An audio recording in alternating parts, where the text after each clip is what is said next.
promise each one of you that. It's just. Were you under the influence Yes, of ma'am. drugs or alcohol when you committed your crimes? Yes, ma'am, I were. And are you clean and And sober today? Yes, ma'am, I am. Have you And taken? I have no intentions, ma'am. You go ahead. I'm sorry. No, you go ahead. I have no intentions in returning to any of those, that lifestyle again.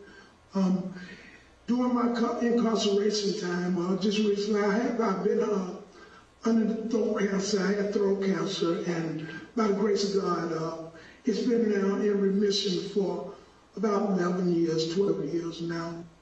And those things, the smoking and all of this stuff, right, that caused me problems, that caused me harming other folk, I would not turn back to doing those things to influence me in another way and cause other people pain and suffering. I'm just, again, my heart is so full of remorse for causing folk harm. And I had a family and got a family that loved me, loved folk, and have never, done these things. Thank you, sir. And they support me. Yes, ma'am. Do you understand that if you are paroled, that you will need to register as a sex offender? Yes, ma'am. Okay, will that be an issue? And I am, ma'am. You were willing and able to do that. Yes, ma'am. Is there anything else? Any, Thank you. Is there anything else that you want to make sure that we know today?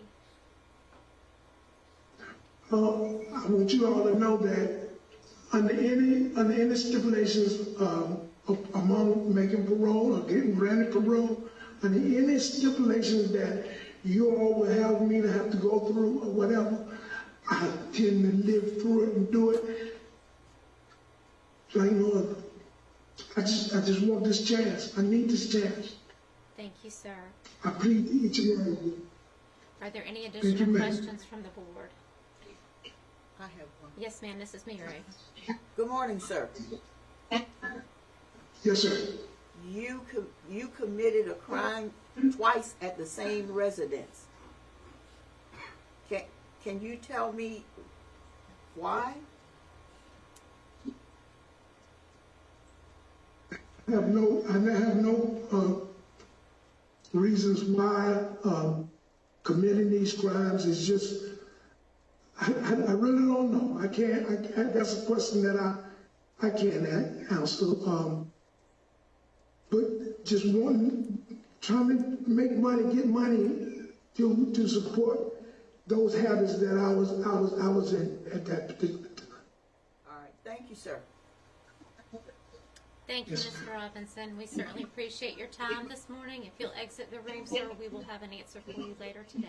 Thank you very much. Thank you all. One moment as the room clears. And the room is clear.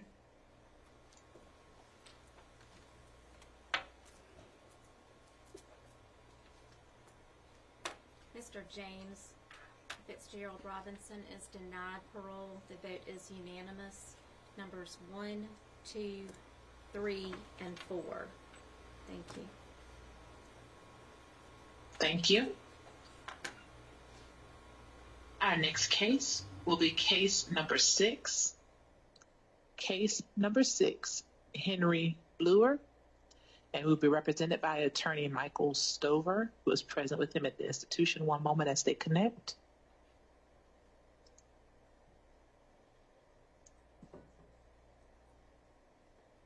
Hello there, Allendale. Confirm you are Mr. Henry Bluer.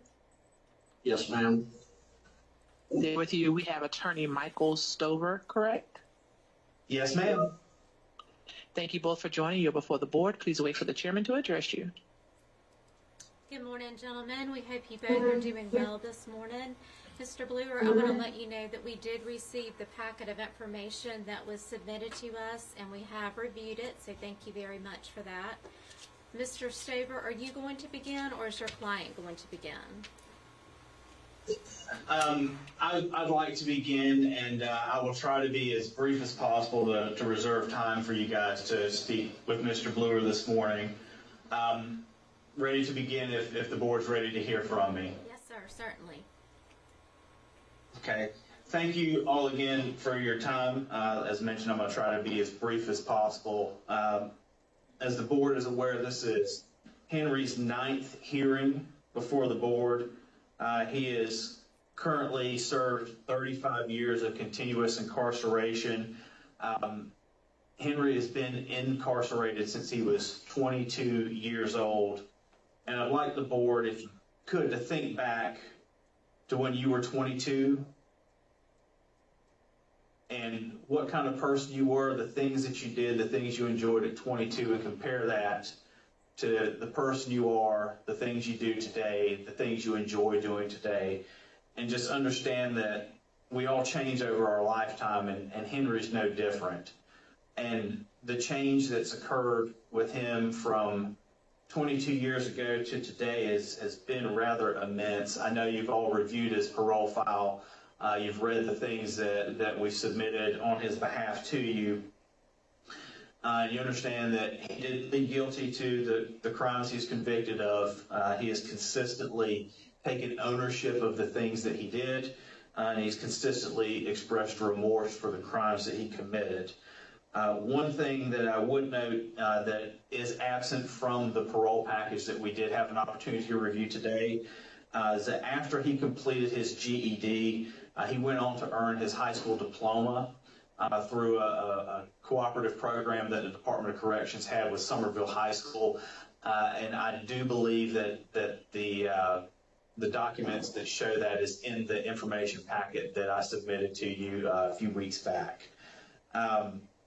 He's been and participate in many programs, Operation Behind Bars, and several other programs that show that, not only is he grown and become a different person, but he's now somebody that wants to give back to his fellow inmates. He wants to give back to the community at large. Notably, he's had no disciplinary infractions since 1995. So for the past almost 30 years, he's been able to avoid having any kind of write-ups. That's kind of the functional equivalent of going 30 years without even having a speeding ticket.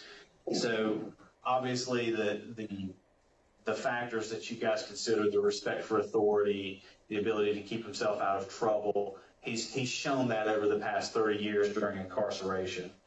No drug or alcohol incidents since then either, and one of the things to keep in mind is because of his participation in Operation Behind Bars and the other things that he's done, he has been consistently and regularly screened with urinalysis and things. So, there's ample evidence that he has not had issues with alcohol or drugs during his incarceration for the past 30 years. I think if you review the Compass report and all the documents that we sent in, you understand that he poses very, very little to no risk of recidivism, very, very little to no risk of violent recidivism. And I think it's time for the board to let Henry, restart his life outside of prison. Pending any questions for me from the board, that's all I have for you this morning. Thank you, Mr. Staburn, and thank you for all the information. And again, you answered a number of our questions within the packet, so thank you for that. Mr. Bluer, tell us how you feel about the crimes that you're convicted of. I feel terrible that happened. I wish I could go back. I wish that I could change things, but I can't. So I grow from it, and I've learned from it, and I've learned the value of life since I've been in prison. And I told my lawyer earlier, I said, prison did me really good. I'm glad I come to prison, but I hate that I came to prison for what I came to prison for, because I can never give them their life back, but I could live my life for them by helping others and stuff like that, dedicating my life to trying to change other people's lives. Like through Operation Behind Bars, I talked to troubled kids and stuff that come in. I was a troubled kid my whole life growing up, and I try to talk to them and tell them ways to stay out of prison instead of trying to come to prison. Drugs and alcohol is the main factor of people coming to prison, and that's what I preach against. So how can you assure us that if we grant you parole, that something like this would never happen again?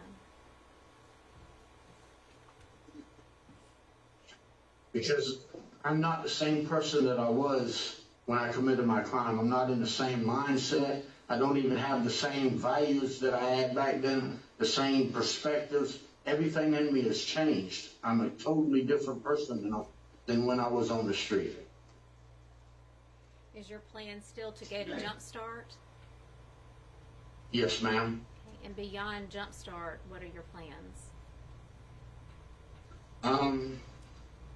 To drive trucks and operate heavy equipment. I plan to buy me a little trailer and maybe a half-acre of land and join the church and try to give back to the community. I still want to work with prosecutors and stuff through Operation Behind Bars to tell my story, not just to trouble kids, but to adults and anybody that'll listen. All right, I want to let you know that we did also receive a letter separate from your packet from Miss Gilstra, a community organizer, and that has been placed in your parole file. Is there anything else that you want to make sure to tell us today, sir? That I'm not the same person I was when I committed my crime, and I'm sorry. I'm really sorry from the bottom of my heart. Not just to the state of South Carolina, but to my victim's family also. All right, thank you, sir. Are there any additional questions from the board? Mr. Staver, anything in closing, sir? No, ma'am. Thank you, gentlemen. We appreciate both of you being here today and for all of the information. If you all will please exit the room, we'll have an answer for you later today. Thank you for your time. Thank you. Thank you.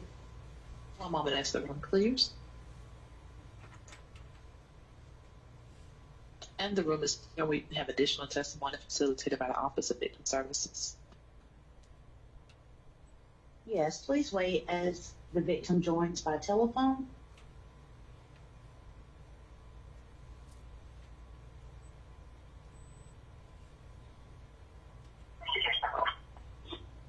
Yes, can I speak with, is this Mr. Schaefer? Yes, ma'am, this is him. Yes, if you would, please state your name and your relationship to the case of Henry Bluer. My name is Jeremy Wainwright Schaefer. I'm the son of Lucian Wainwright Schaefer, the deceased, and Henry's my uncle. Thank you, sir. Please wait for the board to address you. Okay, thank you. Good morning, Mr. Schaefer. We are very sorry for the circumstances that brought you to be a part of this hearing today, but thank you so much for joining us. At this time, we would like to know from Thank you. whether you are for or against parole, and if you would like to make a statement, you are welcome to do so, sir. Yes, ma'am. I'm for parole at this time, and I'd like to make a little quick statement. I know y'all don't have all day. It's okay. You go right ahead. Okay. Mr. Henry, I know he was incarcerated for 36 years almost. We keep in touch on the phone. We wrote. We remorsed together. He has achieved so many programs in the system helping other inmates to get out and be a positive life. I know Henry, he's very remorseful for what's taken place back in '89, all due to drugs, believe it or not.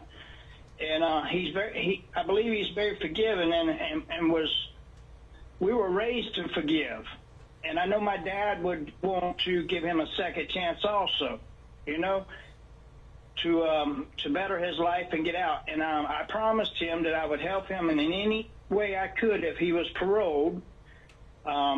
And my understanding is if he is released, he will be going to a jump start. So I checked in all that, and that's a wonderful program also. But I just please consider my uncle on parole at this time, and thank y'all for y'all's time. Yes, sir. Thank you, Mr. Schaefer. We really do appreciate you calling in to speak with us. Someone from Victim Services will be back in touch with you to let you know the outcome of the hearing. Thank you, sir, and we wish you well. Okay, thank y'all so much. Please Bye-bye. wait as the room clears.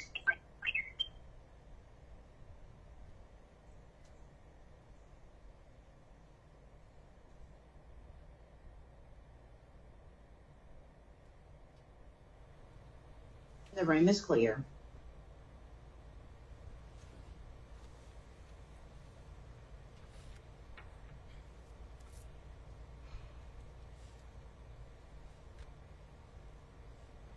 Is there any discussion? Voice votes, please. Mr. Boyd? Deny. Mr. Eldridge? Deny. Mrs. Murray? Approve. Mrs. Taylor? Deny. Mr. Weidman? Deny. And I have denied. Mr. Henry Frampton Bluer is denied parole. The vote is 5-1. Numbers 1, 2, 3, 4, and 5. Thank you. Thank you. Our next case will be case number 35. Next case is case number 35, Craig Anthony Stubbs. One moment as Evans connects.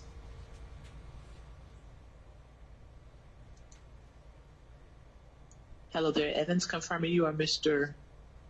Craig Anthony Stubbs. Yes. Thank you for joining you before the board. Please wait for the chairman to address you. Good morning, Mr. Stubbs. We hope you were doing well this morning. Please tell us what you have done to get ready for parole. I prepared myself by attending all the classes that was required, attending any other class that I can. I made provisions through education with the jobs that I worked with, and I guess that's about all I've done. All right. What is your plan if you are paroled? My plan is to work and to maybe get into a drug treatment program and to be a positive community person. We are looking at your institutional record, and you have some infractions from this year. In February, you were using some type of narcotic. What was that? Well, it was described as marijuana, but the officer said that by her experience, I was under the influence. She never made no confirmation on that matter. Have you used anything since then? No, ma'am. Okay, you mentioned that you might want to participate in a drug treatment program. Is that something that you've done in the past?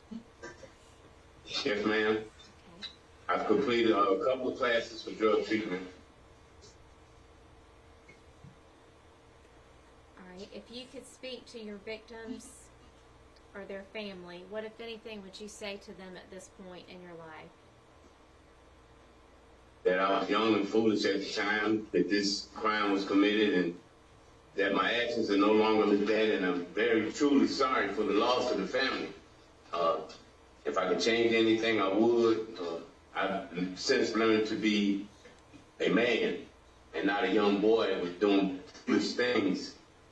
I now value life and accept my responsibility for the things that I've done. And I hope for forgiveness and hope that the family can forgive me as I pray to Lord Jesus Christ to forgive me for my crimes. Were you under the influence of drugs or alcohol when you committed the murder? Yes, ma'am. Right. Is there anything else that you want to tell us today, sir?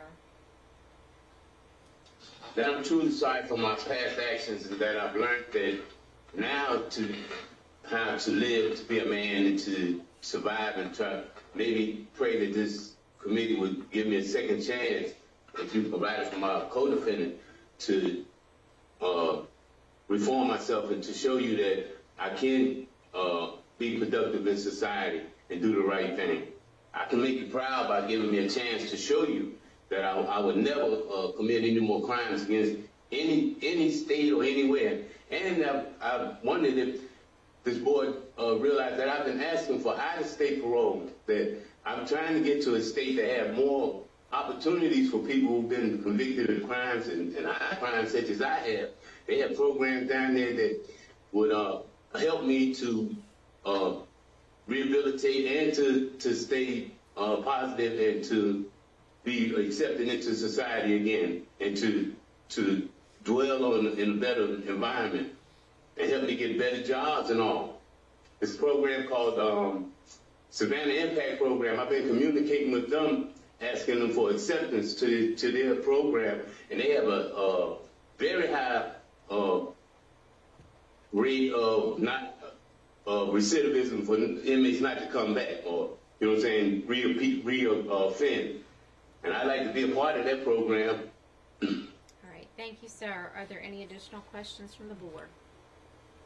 All right, Mr. Stubbs, thank you for coming in today, sir. We appreciate your time. If you will please exit the room, we'll have an answer for you later today. All right, thank you. One moment as the room clears. And the room is clear, and we do have additional testimony facilitated by the Office of Victim Services. Please wait as the victims join from central office.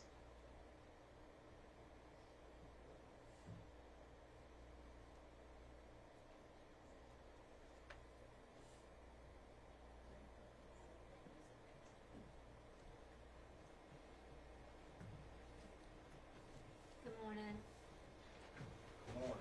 You all have a seat and be comfortable. Thank you. You are here for the parole consideration case of Craig Stubbs, is that correct? Yes, ma'am. We are very sorry for the circumstances that brought you all to be a part of this hearing, but thank you so much for joining us today. Before we begin, I do need each of you to please state your name for the record and your interest in this case. Ma'am, can we begin with you, please? I'm Nancy Lee, the mother of the victim. Thank you. Patrick Lee, brother of the victim. Thank you. Bonnie Lee Claiborne, cousin of the victim. Dale Lee, cousin of the victim. Thank you. And again, we appreciate you all being here, and we're very sorry for the circumstances. At this time, we would like to know from you all whether you were for or against parole, and if anyone would like to make a statement, you are certainly welcome to do so.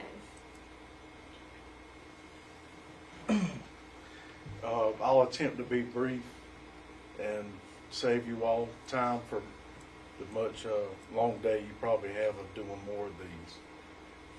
We oppose and strongly make an appeal to you all to oppose Craig Stubbs being released. Y'all sit and look at a piece of paper to review cases and incidents that have happened in the past, and you have to make a decision. It's not always easy with a piece of paper because ink fades, memories fade, and circumstances don't always stay fresh in the minds of people that are not always close to victims. You have a tremendous responsibility and a burden upon you. And I'm sure y'all take that extremely serious.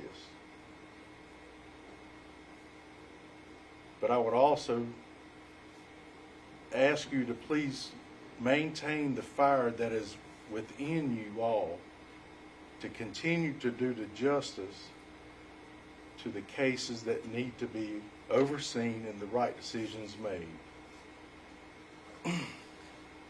The paper fades, but the value of the life we should all hold extremely delicate.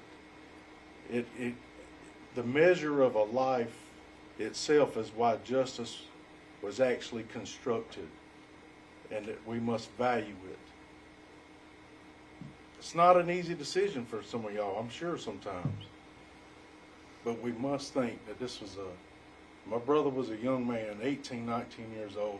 I was just 11, 12 when this happened. And they made a decision as an offender to brutally murder him.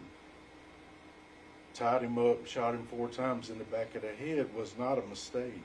That was a conscious decision. And I ask you to maintain the value of a life and preserve justice. and that you have that burden, but you also have that duty. And you can make the world a better place. And this isn't about revenge or unnecessary suffering. It is so we do maintain the value of a life. And we thank you for taking a moment, for allowing us to speak and come forward to ask this. And I challenge you all, make this final appeal to you all. Jeff Lee was a young man, and his justice needs to continue for him. And I thank you all for allowing us to be here. Thank you, Mr. Lee. We certainly appreciate your comments. And again, we are so very sorry for the loss of your brother. Does anyone else wish to speak? And you all are in agreement with Mr. Lee's statement. Well, again, we thank you all for taking the time to be here with us today. If you all will exit with these ladies, we'll have an answer for you in just a few moments. We wish you well.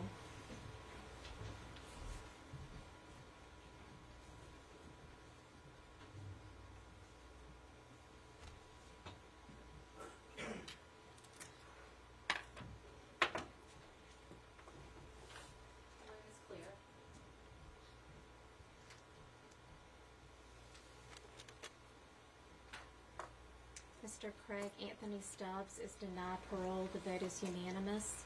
Numbers 1, 4, and 6. Thank you. Thank you. Our next case will be case number 16, James Fossick. Case number 16, James Fossick. One moment as Terry connects.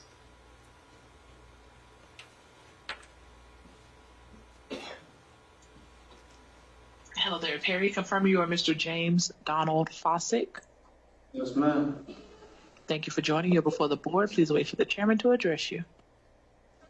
Good morning, Mr. Fossick. We hope you are doing well today. Please tell us what you have done to get ready for parole. Learned a skill that I feel like I would be an asset to the public. I've been involved in the CBU program for 5 years now, and I've kept my nose clean and stay away from trouble. That's pretty much to prepare myself to be released if it's the will of the board. Were you under the influence of drugs or alcohol when you committed this murder? I was smoking marijuana, yes, ma'am. Do you have any issues with drugs or alcohol at this point in your life? I haven't touched anything in the last 17 years. I've pretty much done away with it. But I mean, if it's required to take an ATU program, I'll do that. Right. And who do you plan to live with, and where do you plan to work if you are paroled? I have to sign up for a parole employment program until I can find the job that I'm looking for. But I plan on living with a friend in Bristol Horwath and Liberty and Anderson County. Mr. Fossick, if you could speak to your victim's family at this point in your life, what, if anything, would you say to them? I am sorry from the deepest parts of my heart. I know I caused them an unimaginable amount of pain. I owe a debt I can never really pay. And I just wish I had never put Mary Lee in that situation. It was an accident. It shouldn't have never happened. And I am sorry. Is there anything else that you want to make sure that we know today? No, man, that's about it. Are there any additional questions from the board? Right, I was just wondering. No, no, I don't. Well, we thank you for coming in and thank you for your time, sir. If you will exit the room, we'll have an answer for you later today. Thank you, Mr. Fossick. Yes, ma'am. One moment as the room clears. And the room is clear, and we do have additional testimony facilitated by the Office of Victim Services. Please wait as the victims join from central office, and then we will bring a telephone victim in. Good morning. Good morning. You are here for the parole consideration of James Fossick, is that correct? That's correct. Would you please state your name for the record and your interest in this case? My name is Jonathan Gasser. I was the lead prosecutor here in Richland County on Mr. Fossick's second trial, the trial for which he is currently incarcerated on. Thank you so much, Mr. Gasser. I think we have an additional victim we need to bring in at this point. Is that correct? Yes, ma'am. Hold, please. Thank you.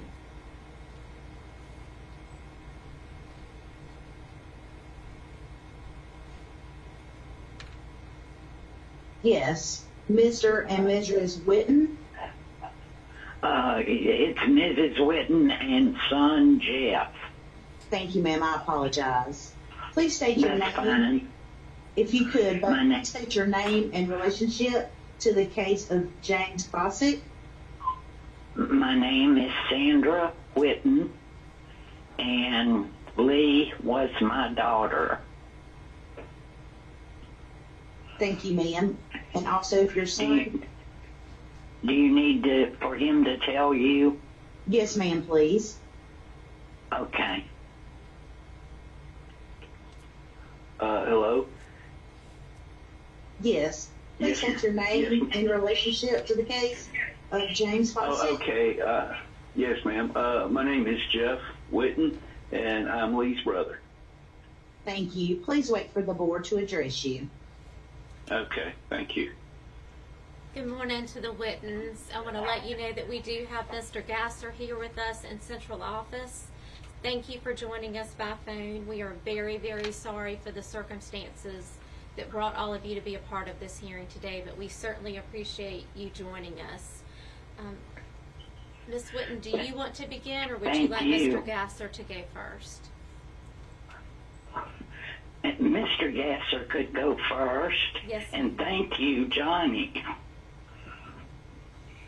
Thank you. Mr. Gasser. Madam Chairwoman, this is, I've been present during all of Mr. Fossick's parole hearings, but just for the record, I first got involved in this case when I was a law clerk. I believe it was the summer of 1986. It was dubbed the Summer of Fear here in the greater Columbia area because Sherry Faye Smith went missing, Deborah May Helmick went missing, and Mary Lee Witten went missing. And of course, the first two were victims of Larry Jean Bell, and unfortunately for Mary Lee, she was victim by James Fossick. Mr. Fossick abducted her in the lower Richland area of Richland County, took her to a wooded area, he raped her, and then he crushed her skull with a funeral urn. He was originally arrested and prosecuted, I believe it was late 86 or early 87. It was my third year of law school. I worked on the case as a law clerk. He was convicted, sentenced to life. 9 years later, his case was overturned on post-conviction relief as a result of an error that then Solicitor Anders had made. He was granted the new trial in 1995. I was then the deputy solicitor here in Richland County, and I was the lead prosecutor in 1996. You have all of the facts before you. One of the things I did want to state for the record, I worked on over 400 murder cases in my 20 years as a federal and state prosecutor, including 89 jury trials. And the one thing that stands out with Mr. Fossick with me were his eyes. I sat there and watched him over a period of several days, twice. His first trial in the 80s, and then when I prosecuted them in 1996. And he just had dark, emotionless eyes. And I just would never forget those eyes. And I would respectfully request on behalf of the Fifth Circuit Solicitor's Office and the Richland County Sheriff's Department, who granted me permission to come for all of Mr. Fossick's parole hearings, and we are opposed to him being released from prison. And I thank you for the time that you've given me. Thank you so much, Mr. Gasser, and thank you for all the work that you've done. We certainly appreciate it. Ms. Witten, do you or your son wish to make a statement? I do. And thank you, Johnny. Thank you so much for allowing me to speak for my daughter, Lee. I am her voice. I was 41 when she was taken from us. I'm now 80 years old, and all I have left are pictures and memories. She loved animals, and she took that part-time job at that animal clinic, and that led to her death at his hands. My daughter Kay reminded me this week, she lives in Colorado, and she reminded me that South Carolina is a law and order state. And I thank God for that. It doesn't get easier at all, because I have nothing left. I oppose his being released, and I thank you for all the work that you do for the state of South Carolina. And I thank all of the victims advocates in your office. They are so kind and helpful. And I again want to thank Johnny Gasser for all his hard work and kindness through the years. And I am opposed. Thank you, Ms. Whitten. Mr. Whitten, did you wish to say anything, sir?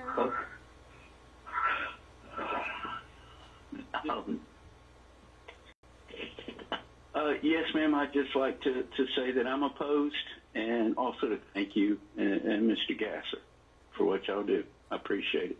Thank you. Thank you so very much. And again, we are so very, very sorry for your loss. But thank you all for taking the time to join us today. It really does mean a lot to us. Thank you. Thank you, Mr. Gasser. If you all will please exit the rooms, we'll have an answer for you shortly. Thank you. We wish you well.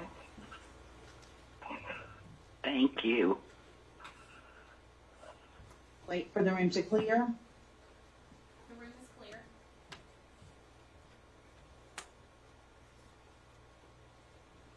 It's clear.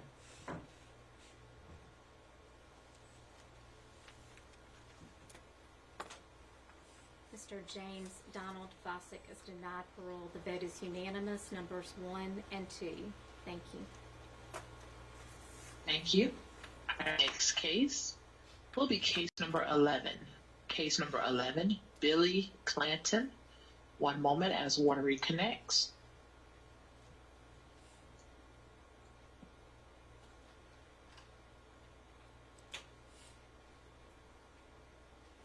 Hello there, Watery. Confirming you are Mr. Billy Dennis Clanton. Yes, ma'am. Thank you for joining. You're before the board. Please wait for the chairman to address you. Good morning, Mr. Clanton. We hope you're doing well. Please tell us what you've done to get ready for parole. Well, I went through several different anger management classes, domestic violence awareness, maintained a job the whole time I've been here. Just trying to get this part of my life behind me. I made a mistake, and there was no excuse for my behavior, and I just like to have the opportunity to try to be the man that my kids and grandkids need me to be. Were you under the influence of drugs or alcohol when you committed this domestic violence assault? I was drinking that night. Okay. And what about you have a previous domestic violence conviction from 2017? Were you under the influence then as well? Yes, ma'am. I was drinking that night too. Okay. And have you participated in AA or any programs within the institution that have been helpful to you? Yes, ma'am. I completed Solutions Road to Recovery, and I'm going through the AA classes that's on the EBO tablet, and I've been going through them now for probably 3 to 4 months now. I've got like 40 different certificates on the EBO. That's what I do to pass my time when I'm not working, and there's a lot of helpful information in that. Okay, good. It's taught me a lot of things I didn't know then. but I know now. All right, and where are you planning to live if you are paroled? I'm planning to go back to my house, which is on Tadlock Road in Jefferson, South Carolina. All right, if you could speak to your victim, what, if anything, would you say? Sorry. I wish I could go back and change it, but I can't. Do you have any contact with your victim? No, ma'am. Do you have any children with her? Not that I know of. I know that somebody said that she had got pregnant, but I don't think it's mine. Just to be honest. All right. Is there anything else that you would like to tell us today, sir?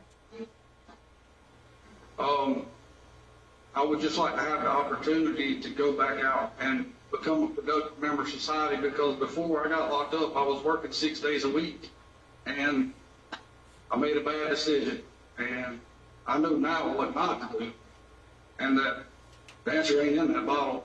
And thank to God that I haven't drank anything in going on 4 years now, and I don't plan on drinking nothing else. All right. Thank you, sir. Are there any other questions from the board? All right, Mr. Clayton, thank no, you. ma'am. Thank you for coming in today, sir. We appreciate your time. If you will exit the room, we'll have an answer for you later this afternoon. Okay, thank you, ma'am. Thank you, sir. One moment as the room clears. And the room is clear, and we do have additional testimony facilitated by the Office of Victim Services. Yes, please wait for the victims to join its central office. After central office victims, we do have a statement to be read separately. Thank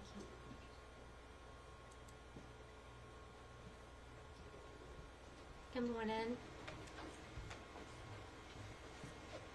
You all are here for the parole consideration of Billy Dennis Clanton. Is that correct? Yes, ma'am.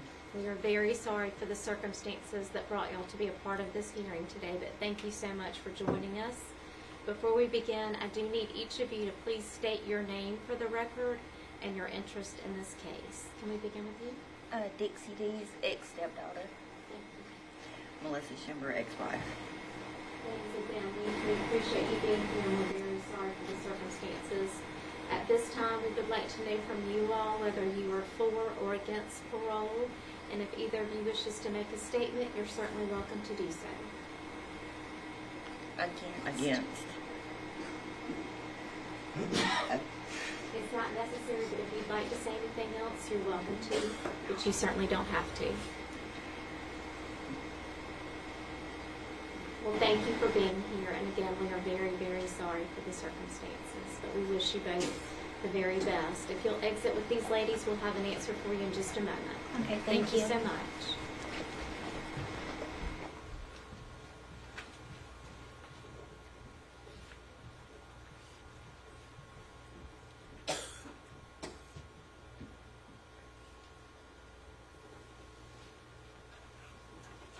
The room at Central is clear. Please wait as OVS Hemingway has a statement to be read. The statement will be read from Jamie Dees, the victim. I am opposed to parole. Mr. Clanton tried to strangle me on the night of December 31st, January 1st, 2020, during an argument when I terminated the relationship. Since the first attempt he made to take my life, I have not felt safe, as he has stated he wants to finish what he started if released. Not only do I fear my life, but the lives of my children as well. He will only do this again, as he already has, after faking an illness to be released the first time. He will continue his actions until he finally succeeds to taking a woman's life. Respectfully, Jamie Dees. End of statement. The room is clear.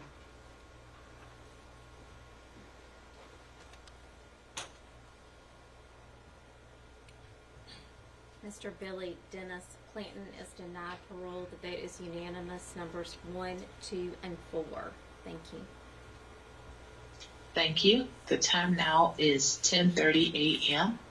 We will pause for our first 10-minute break. Ms. Hunter, if you can advise when the recording has been paused. The recording has been paused. Thank you.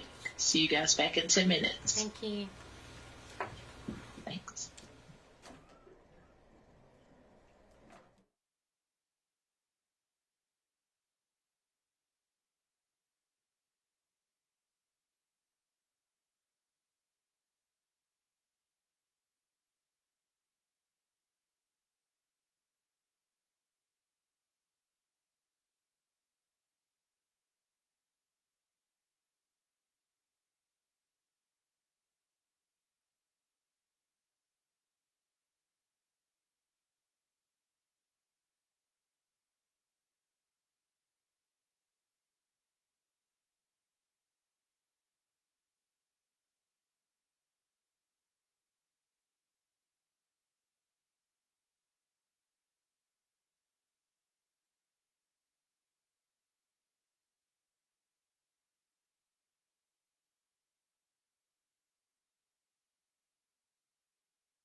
Thank you. Ms. Hunter, if you can advise when the recording has resumed.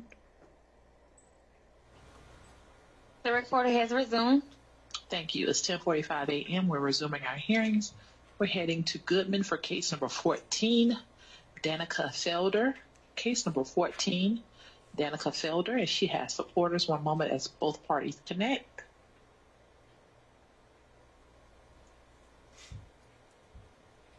Hello there, Goodman. Confirming you are Ms. Danica Felder. Yes, ma'am.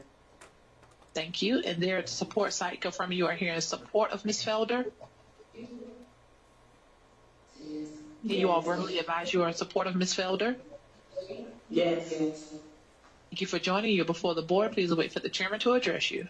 Good morning, Ms. Felder, and good morning to the ladies at Watkins. Thank you so much for joining us today. Ms. Felder, please tell us what you have done to get ready for parole.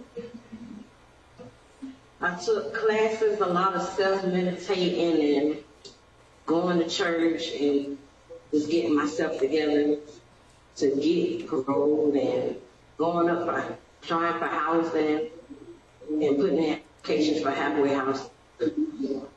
Is your plan to go to a halfway house if you are paroled? Yes, ma'am. Right, you were convicted of voluntary manslaughter. Were you under the influence of drugs or alcohol when you committed this crime? No, ma'am. And what, if anything, would you say to your victim's family if you could speak to them? I'm sorry. I hate that this happened. I wish I could take it all back. I'm a changed person. I'm not where I used to be, and I just want a chance to get out of here and just make things right and live a good life and be a positive citizen and give back. And I just hate that this happened. And I'm sorry. And I'm very remorseful. All right, Ms. Felder, how can you assure us that something like this would never happen again if we granted you parole? Staying around positive people, not doing things that I used to, keeping a trap mind, staying in the church, raising my son, and working, and living a positive life. All right, thank you. What's the most important thing that you've learned while you've been incarcerated? That it's okay to walk away and realizing what I did wrong and changing myself and realizing how I could be a better person and taking the steps to be a better person. Is there anything else that you would like to tell us today before I give your supporters a chance to speak? I just pray that I'm given the chance. I'm not where I used to be anymore. I changed in so many ways, and I'm very remorseful and wish to have a second chance at life. Right, I see that you had an infraction in April of 2023 for some type of narcotic. What were you using then? I was Remeron. It was a sleeping medication. All right, are you still? That now I have my own prescription for it. You do, okay. Are you working with mental health? Yes, ma'am. Is that helpful to you? Yes, ma'am. And is that something that you would be willing to continue to comply with if you are paroled? Yes, ma'am.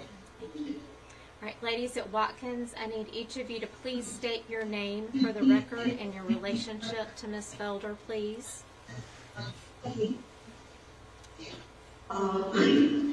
My name is Barbara Isaac. I am Danica's aunt.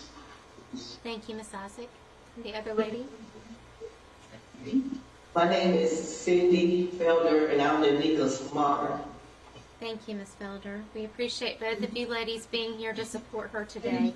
Do either of you wish to speak on her behalf?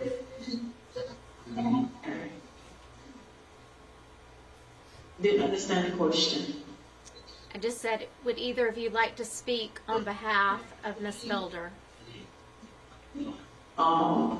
Yeah, like I said, I'm Danica aunt, and I knew her all her little life, when she born. And sometimes our kids, tends to stray away, even though they brought up in the church. But, life is like a learning thing. Things happen. And I just pray that you hope that you guys can, kind of give her another chance, to prove herself. So I just, like I say, I knew her all of her life, and I think she's a pretty good kid, and things just happen. And it's no excuse for what she did, but I just hope that she's learned that things don't have to be the way it turned out to be. Thank you, Ms. Isaac. Ms. Felder, do you wish to speak? Yes, I think she learned a lesson, and I pray that y'all grant her mercy. She do have a 12-year-old son, and he misses her and loves her very much, and I feel that she learned a lesson, and I hope y'all grant her mercy. Thank you. Again, we appreciate you being here. She's very fortunate to have your support. Are there any other questions from the board? All right, ladies, thank you for joining us. If all of you will please exit the rooms, we will have an answer for you later today. Thank you for your time. Okay, thank you. One moment, that's the being cleared too.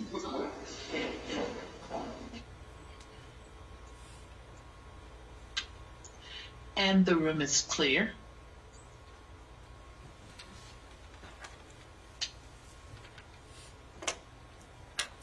Ms. Danica Felder is denied parole. The vote is unanimous. Numbers 1, 3, 4, and 6. Thank you. Thank you. Our next case will be case number 37, Matthew Thomas. Case number 37, Matthew Thomas. One moment as Tiger River connects.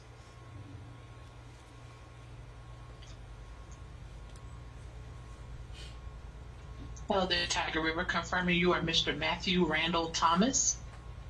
Yes, ma'am. Thank you for joining you before the board. Please wait for the chairman to address you. Good morning, Mr. Thomas. We hope you are doing well today. Please tell us what you have done to get ready for parole. I've been doing adobo certificates. I've been finding a house, a halfway house to go to. And I don't know what else to say. Which halfway house have you applied to? It's called the AYA house. Okay, and what is your plan beyond that? To find a good job and save up my money and like buy a car, buy a house, do everything I should have done before I got arrested. Mr. Thomas, you were convicted of criminal sexual conduct with a minor, 3rd degree. Were you under the influence of drugs or alcohol when you committed your crime? Yes, ma'am. And what, if anything, have you done to address those issues? I've been going to Narcotics Anonymous. I've been hanging out with people that are trying to stay clean and do the right thing and all that. How long have you been clean? Since August 28th. Are you working with mental health? Yes, ma'am. Is that helpful to you? It is. Right. Is this probation violation still pending? I don't think so. I had a friend call up there, and she said they didn't have any warrants for me in North Carolina, so. All right. Is there anything else that you would like to tell us today?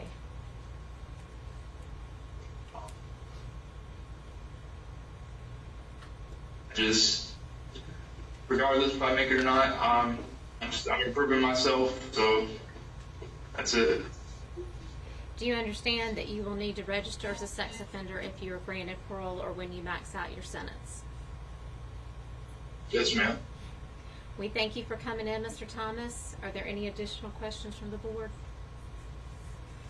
No, ma'am. If you will please exit the room, sir, we'll have an answer for you later today. Thank you for your time. Thank you. One moment as the room clears.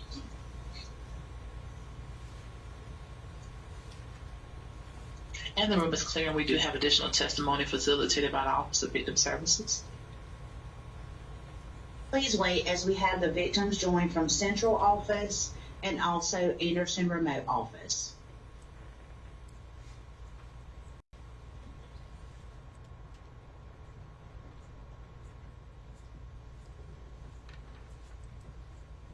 Good morning. Yes, Anderson Remote Office? Yes, we're here. Yes. Can you please state your name and your relationship to the case of Matthew Thomas?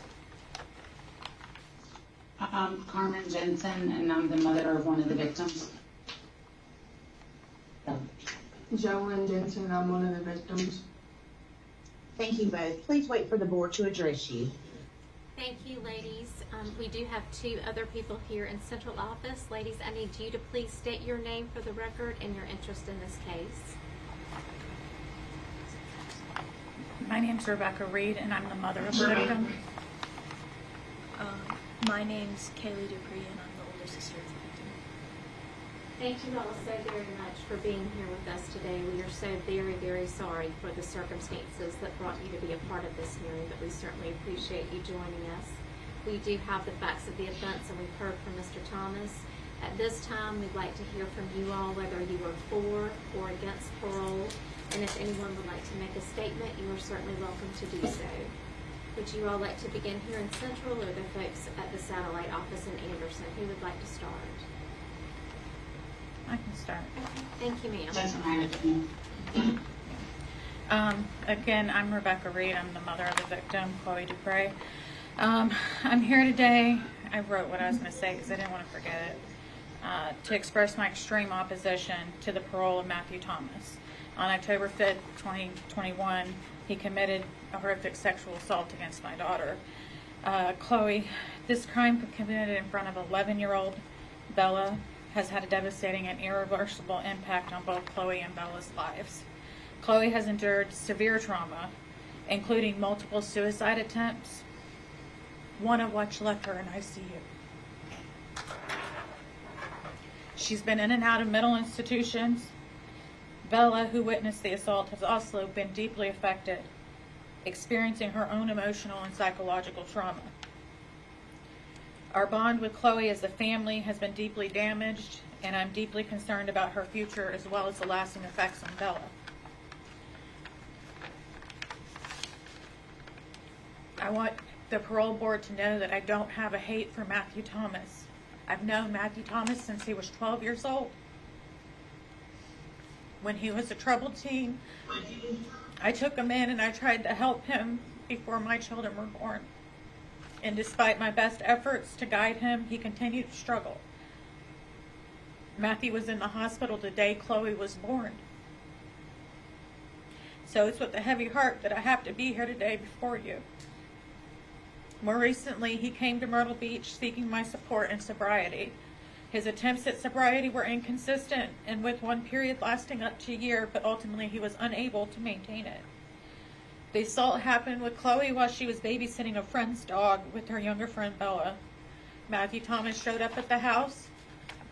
He convinced her to try alcohol for the first time and convinced her to take extra seizure meds. While she was drugged, he sexually assaulted her in front of an 11-year-old. This experience has left Chloe struggling with severe PTSD, anxiety, and depression. She has difficulty trusting people and has become increasingly withdrawn. Chloe's trauma is manifested in numerous ways. She has nightmares and flashbacks that make it difficult for her to sleep. She's become isolated, withdrawing from friends and family, and has lost interest in activities she once enjoyed. The emotional and psychological scars are profound. And despite ongoing therapy, her recovery is slow and still uncertain. Chloe dropped out of school. She stopped taking care of herself physically. She's even shaved her head in a moment of duress. Bella, too, has been affected, struggling with fear, anxiety, and trust issues as a result of witnessing the assault. Matthew Thomas has a history of drug abuse, and the fact that he was on probation at the time of the assault further demonstrates his disregard for the law and his potential to reoffend. His actions show a pattern of behavior that poses a continued threat to society. To my knowledge, he's shown no remorse for his action and hasn't taken responsibility for the harm he caused. The lack of accountability is deeply concerning and suggests that he has not undergone necessary rehabilitation to ensure his harm to others in the future.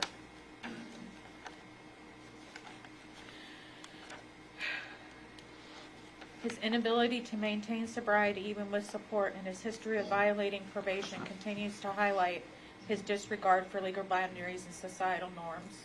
The fact that he committed such a heinous crime while on probation underscores his potential danger to the community. If released, I feel there's a significant risk he could reoffend, putting others at risk of similar harm. Furthermore, that lack of remorse and failure to take responsibility for his actions suggests he has not internalized the gravity of his crime. The mindset is dangerous as it indicates a lack of empathy and understanding and consequences of his actions. Without genuine remorse, commitment to change is unlikely, and he will not be able to reintegrate into society safely. May he be eligible for parole while Chloe continues to live with the devastating consequences of his actions. It's unjust that he should be granted an opportunity to move forward with his life while she continues to suffer. The impact on our family has been profound. We do live with the emotional toll on all of us, and it has been immense. Chloe's siblings are also affected as they struggle to understand and cope with what happened to their sister and why she changed. I urge you to consider the severity of Matthew Thomas's crime and that you do not grant him parole. Thank you. Thank you so much, Ms. Reed. And again, we are so very, very sorry for all that your family has been through. And we certainly hope that Chloe will be well. Ladies at Anderson, do either of you wish to speak? I did. Yes, ma'am. I'm very much opposed to Matthew being on parole or released in any way early. I go by Nikki. My name is Nikki Jensen. My daughter is Bella. And the best way I can describe it, because Becca hit it way better than I ever could, is that their family was the first family that I found in recovery. Our kids bonded rather quickly. And, you know, through all the 2 years in recovery together, we have grown very, very close. So though our kids are friends, we are very much like a family. And when Matthew came to that area and had been in Becca's life for so long, you know, we all welcomed him and never thought twice about welcoming him as another one of us. None of us ever foresaw this happening. And like Becca said, our kids have not been the same since. Their bond has not been the same since. My daughter watched something shortly after she was honest about something that happened to her in her past. So it was like back-to-back trauma for her. And neither girl has been the same since. Their friendship's not the same. The family dynamics are not the same. I watched Bella struggle with relationships with men to begin with, developing them with any level other than her grandfather or her brother. She just cannot. She doesn't trust. She has severe anxiety issues. I'm very grateful that they have not gone to the extent of Chloe's, but I have stood beside Becca as she has stood beside Chloe through all of the after effects of everything that has happened, and neither girl has been the same since. And I do not feel that it would be just in any way for Matthew to get out any earlier than he already.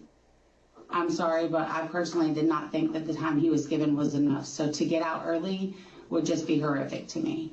I think my daughter already knows that we moved to this area over the summer, and we were notified shortly thereafter that Matthew has moved not too far from our area, and she already has anxiety about that. So having him free, I honestly I don't know that I'm ready to deal with the effects that would come from that. So I'm very much opposed to him getting out. I'm sorry I'm not as eloquent as Becca, and I could not write it out. I didn't know what I was going to want to say. But thank you. And thank you. We certainly appreciate all of your comments. Young ladies, do either of you wish to speak? You certainly do not have to. But if you would like to say anything, you're welcome to do that. Bella doesn't. Thank you.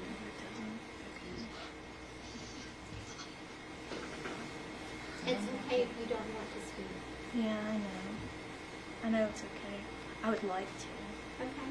I remember how we found out it happened. Whenever Chloe, I never saw it coming, honestly. They were really, really close, her and Matthew. And I kind of just thought, you know, she's got an older friend to hang out with. I hung out with some older people too. Matthew was a family friend, so nobody ever really thought twice about it. Whenever he would, like, Chloe didn't even think to call or ask if Matthew should be there coming in the house. And I remember we found out whenever Chloe first tried to kill herself, and she wrote a letter because she expected to actually do it, telling her to ask Bella what happened that night. And none of us knew what happened that night. I don't remember how we found out, but it was my mom who found out first, as far as I know, that Chloe had been raped by Matthew. And honestly, I didn't want to believe it at first, but, you know, it's not like Bella or Chloe would lie about that. So it was totally messed up to hear about, and mine and Chloe's relationship has not been the same since that has happened. She used to come to me for everything, and now she's always trying to protect me from everything, like I don't know anything. But I know this stuff. I'm her older sister, and she's always trying to protect me from everything that happened, telling me everything's fine, when I know it's not fine. She has that look on her face whenever it's not fine. And she hides everything from everyone. I find stuff out because, you know, I hang out with her all the time. Before she left, when she left for Texas, she didn't tell anybody she was actually leaving. But I think I understand why she left from here. Things have been horrible here ever since that happened to her. But I don't want him out of there. No. Okay, I think I'm done talking now. Thank you so much for sharing with us. You're a very, very brave young woman, both of you, for joining us, and we thank you for sharing your thoughts with us. And your sister is very fortunate to have such a great sister. So thank you for being here today. We really are very sorry for all that you have been through, and we wish you all the very best. If nobody else has anything that they would like to share, if you all will exit the room, so we'll have an answer for you later today. Ladies, here, you can exit with these ladies right over here. Thank you so much. We wish you well. Thank you, ladies in Anderson. Please wait as the room clears.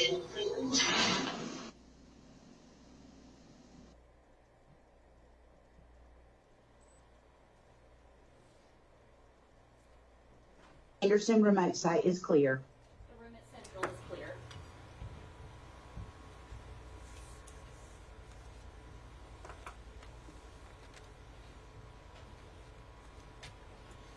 Mr. Matthew Thomas will be denied parole. The vote is unanimous. Numbers 1, 4, 5, and 6.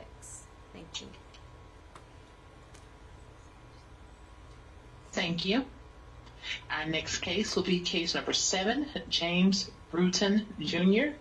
Case number 7, James Bruton Jr. One moment as Tiger River connects. Hello there, Tiger River. Confirm you are Mr. James William Bruton Jr. Yes, ma'am. For joining you before the board, please wait for the chairman to address you. Good morning, Mr. Bruton. We hope you're doing well today. Please tell us what you have done to get ready for parole. Well, I've been taking a trade and and active. What trade have you been working on? I'm doing auto body. Okay, is that something that you would want to do on the outside? Yes, ma'am. Do you have a place to live, sir? Yes, I do. And where's that? 120 Westover Drive with my aunt, Mary Madeline Bruton. Right, Mr. Bruton, were you under the influence of drugs or alcohol when you committed this murder? Alcohol, yes, ma'am. Okay, and what have you done about that, your issues with alcohol? Well, I took substance abuse and drug abuse classes since I've been in. Okay. How do you feel about the crime that you committed? I hate it happened. I'm very sorry that it happened. It was a decision I shouldn't have never made. What's the most important thing that you've learned during your incarceration? Well, to be obedient and obey the law and rules and regulations. All right. Is there anything else that you would like to tell us today, sir? No, ma'am. Are there any other questions from the board? All right, Mr. Bruton, thank you so much for your time, sir. We appreciate you coming in this morning. If you will exit the room, we will have an answer for you later today. Thank you, sir. Okay. Thank you, officers. A moment as the room clears. And the room is clear, and we do have additional testimony facilitated by our Office of Victim Services. Please wait as the victim joins virtually.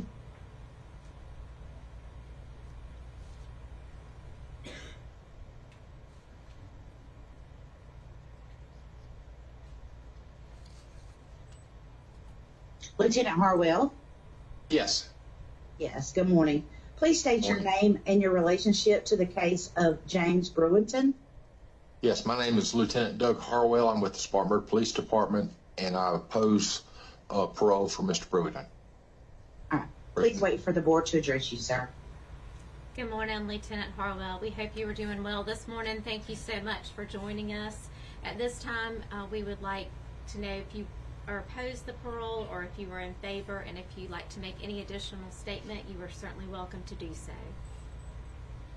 Thank you. On behalf of the police department, we oppose parole. I was reviewing the case. It's one of those cases that it kind of shocks you a little bit. I'm sure the board's looked over the case, but Mr. Bruton, the homicide itself is bad, but he hit him with a pipe, thought he was dead. Come back later, seen he wasn't dead, hit him again. Then after he was dead, he left. It just, Chief Thompson told us that, and he's mentioned it several times, that you can't rehabilitate evil. I think those actions pretty much describe evil. We think that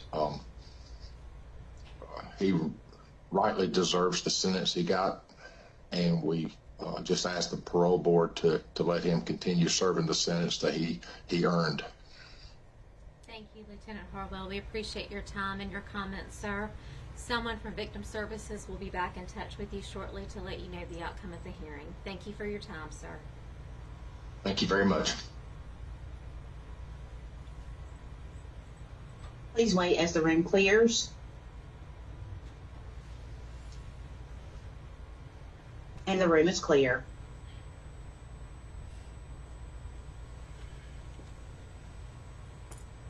Mr. James Bruton Jr. is denied parole. The vote is unanimous. Numbers 1, 2, and 3.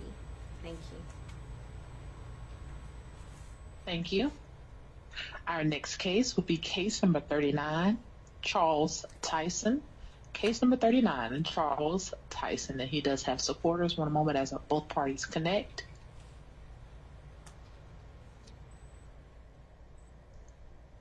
Hello there at Tiger River. Confirm you are Mr. Charles Tyson. Yes, I'm Charles Tyson. Thank you, sir. And there at our support site, confirm you are here in support of Mr. Tyson. Yvonne Tyson. Thank you both for joining you before the board. Please wait for the chairman to address you. Good morning, Mr. Tyson, and good morning to the lady at Watkins. Thank you so much for joining us. Mr. Tyson, please tell us what you have done to get ready for parole. Well, I stayed married. I work in the chapel. I've been part of several programs. One in particular, the Academy of Hope at Lee County, which was a violence interruption program that was established there in 2019 in an effort to quell the gang violence that was at the prison. I'm married, I got a wife, I got a home. All right, tell us what's the most important thing that you've learned during your incarceration. That there's consequences for actions, whether they're good or bad. If you make bad decisions, bad consequences follow. If you make good decisions, we expect that good consequences will follow. Mr. Tyson, what, if anything, would you say to your victim's family if you had the opportunity to speak to them at this point in your life? That how sorry I am, and that I wish that day never would have happened, and I wish I would have been more clearer thinking. I wish I was growner. I wish I had a better understanding. I wish I would have listened to my parents. Were you under the influence of drugs or alcohol when you committed this murder? Probably smoking some marijuana at that time. Do you have any issues with drugs or alcohol at this point in your life? Well, I haven't been high in a while. Since 2013, I do believe. Is there anything else that But if I was to be granted parole and I had to take classes or whatever y'all say do, that's what I would do. That's what I would do. Whatever you say do. Thank you, sir. Is there anything else that you want to tell us before I give your supporter a chance to speak? My supporter. Sir, I'm sorry. Can you repeat what you said? I said, my supporter right there, she can speak. Okay. All right. Thank you. Ma'am, would you please state your name for the record and your relationship to Mr. Tyson? My name is Yvonne Tyson, and I'm Charles Tyson's wife. Thank you so much for being here today. We certainly appreciate that. Would you like to make a statement on his behalf? Yes, I would. I would like to say that I've been with Charles Tyson for 35 years. And I've grown to know him, and I know his heart, and I know that he loves, he loves people. And not only that, during the whole 35 years, we've always talked about the wrong decision that he made and how he hurt the Joyner's family. And if he could do a do-over, he would do it. And, he's been doing a lot of good things. I know back in 2020, when they had COVID real bad, and not even the officers wanted to take care of all of the COVID patients, because at Lee County, they were all housed at Lee County. And so they knew that somebody had to do it, and the inmates needed help. And so he and 3 other guys, they went in and they took care of these guys that were infected with COVID-19. And during that time, I contacted my church and we prayed 24 hours a day, because it was so dangerous, to the point where not even the officers or the medical staff wanted to go in and take care of the inmates. But they knew without a shadow of a doubt, that somebody had to do it, and they stepped up to the plate. And I know that's true love, because the Word of God says, greater love that a man would lay down his life for a friend. And that's what they were doing. And I was telling my church exactly what they did. And so the pastor set it up where, we all would pray for them around the clock. And to God be the glory, he took care of them. And not only did he take care of them while they were taking care of the inmates, that were infected with COVID-19. And I know without a shadow of a doubt that his heart has changed, that he will be a blessing, to the young men and young ladies out here, in society, because he's really helped our kids and also the kids at church by hearing, his testimony and so forth. And I really do believe that if you were to grant him parole, you will see. And if he could talk personally to the family, he would tell them how sad and how sorry he is, because he tells me that all the time, and we pray about it. And that's all I have to say. Thank you, Mrs. Tyson. We appreciate your comments, and we thank you for being here so very much. Are there any other questions from the board? Thank you both for joining us this morning. If you all will please exit the rooms, we will have an answer for you later today. Thank you. One moment as the room clears.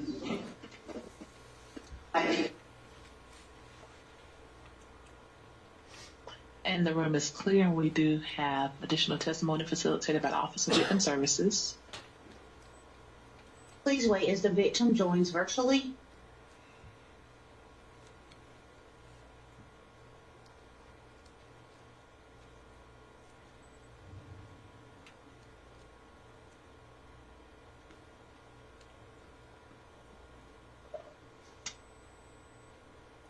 Yes, Mr. and Mrs. Poston.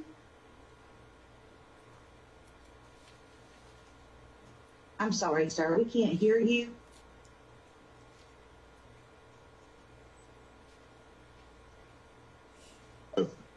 There you go. We can hear you. Okay, I'm sorry, I apologize. I kept hitting the mute button. That's okay. If you would, please state your name and your relationship to the case of Charles Tyson. I'm John Poston, and he was my uncle. Yes, sir. And is someone else with you there? My mother's here. Okay, if she would, please state her name and relationship to the case. My name is Myra Poston, and I'm sorry, what was the last one you said? What is your relationship to Uncle Charlie? Yeah, the relationship to Charlie was my brother. Thank you both. If you would, please wait for the board to address you. All right, thank you. Good morning. Thank you so very much for joining us. We are so sorry for the circumstances that brought you to be a part of this hearing, but we appreciate you taking the time to speak with us. At this time, we would like to know whether you are for or against parole, and if either of you wishes to make a statement, you are certainly welcome to do so. We're definitely against it. Like we've been doing now for I don't know how many years, being inconvenienced and can't move on from this situation. And watching everybody used to come and help us with these parole hearings, either passed away or whatever. So I'm kind of now the only one left to handle all this. But I oppose it on two main reasons again. I'll reiterate like the last several years. The first one being that he was my uncle, a family member, and he was like my big brother. And my mom actually asked me just now, how long ago has he been passed away? And I looked, and it's been 43 years now. And every single day, it seems like 1981 back in my mind, especially when it comes to this time of year. So that thought process will never disappear, or we get over it, move on. But, as far as that goes, he was like my big brother. I loved him, and I wish he could have been here longer to be with me. And, I was telling her today, he got me involved in football when I was a little boy. He went to North Myrtle Beach High. I went to West Florence, and they're actually playing tomorrow, Friday night in the playoffs. And I would have loved to go with him to that, but As you can see, that's impossible now. But as a family member, I definitely oppose it.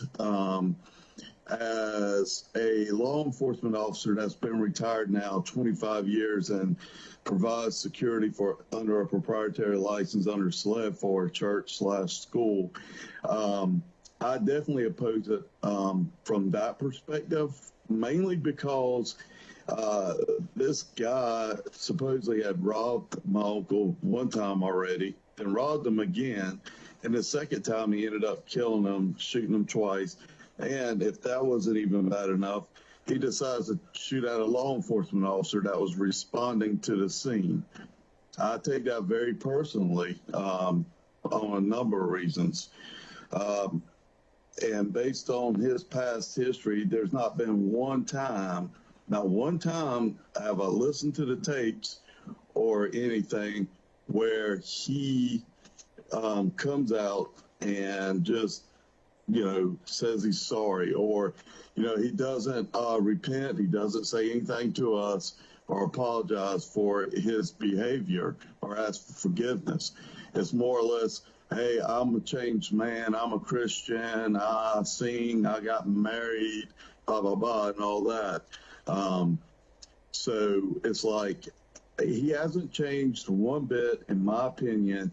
Again, going back to where he wrote the book on judicial lynching, making a mockery of our justice system, which we do have flaws. Being a cop, I understand the flaws that do exist in our justice system, but we can't let someone like that make a mockery out of it. And so for mainly all those reasons and other victims that have to deal with situations like this every single year and can't move on, I totally deny parole. I request a denial of parole for this guy. Thank you, Mr. Poston. Mrs. Poston, do you wish to make a statement? Yes, of course, this was my brother, and he was just so young and taking care of everybody, my mother and all that, and this person who has done so badly to us, and some of the words he even said when I was around.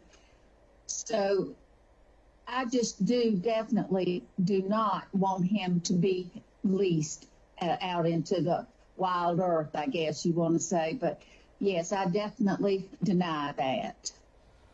Thank you. And again, we are very, very sorry for the circumstances that brought y'all to be a part of this hearing. But thank you for your time and your comments. Someone from Victim Services will be back in touch with you shortly to let you know the outcome of the hearing. Thank you, and we wish you well. Yes, ma'am. Thank you.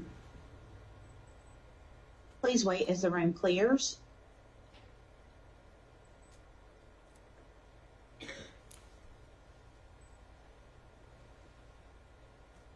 And the room is clear.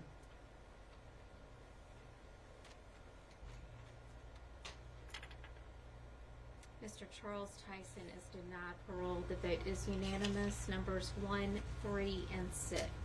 Thank you. Thank you. And at this time, we will pause for a 5-minute break. Ms. Hunter, if you can advise when the recording has been paused. The recorder has been paused. Thank you. We will take a brief 5-minute break, and we'll be back shortly.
I'm sorry, I still had you muted.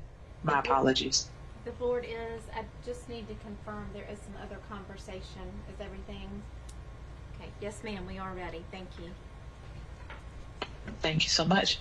Ms. Hunter, if you can advise when the recording has begun. The recorder has begun. Thank you. The time now is 11:41 a.m. We're resuming our hearings. Our next case will be case number 34. Case number 34, Susan Smith. One moment as Leith connects, and she does have supporters, and will be represented by attorney Tommy Thomas. Thank you. One moment as all parties connect. Ms. Brown Hennerhan, I do have a statement that I need to read into the record, please. Yes, ma'am. Thank you. I have received this correspondence. It is addressed to the Honorable Chair Kimberly Frederick, dated November 20th, 2024. Please be advised that I will recuse myself in the parole hearing of Susan Smith, number 221487. I was acting warden at Camille Grand Correctional Center in 1999, where inmate Smith was housed, and subsequently transferred to Leith Correctional Institution. I have determined that it is appropriate to recuse to eliminate any appearance of affecting her opportunity for parole. Respectfully, Geraldine P. Murray. Thank you, Mrs. Murray. This is accepted. If you would please exit the room.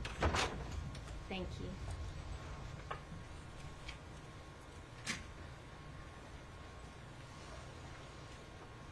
Mrs. Murray has recused herself of this case and has exited the room. Thank you. Thank you. And we have moved her site into the lobby briefly. And one moment as we admit all parties.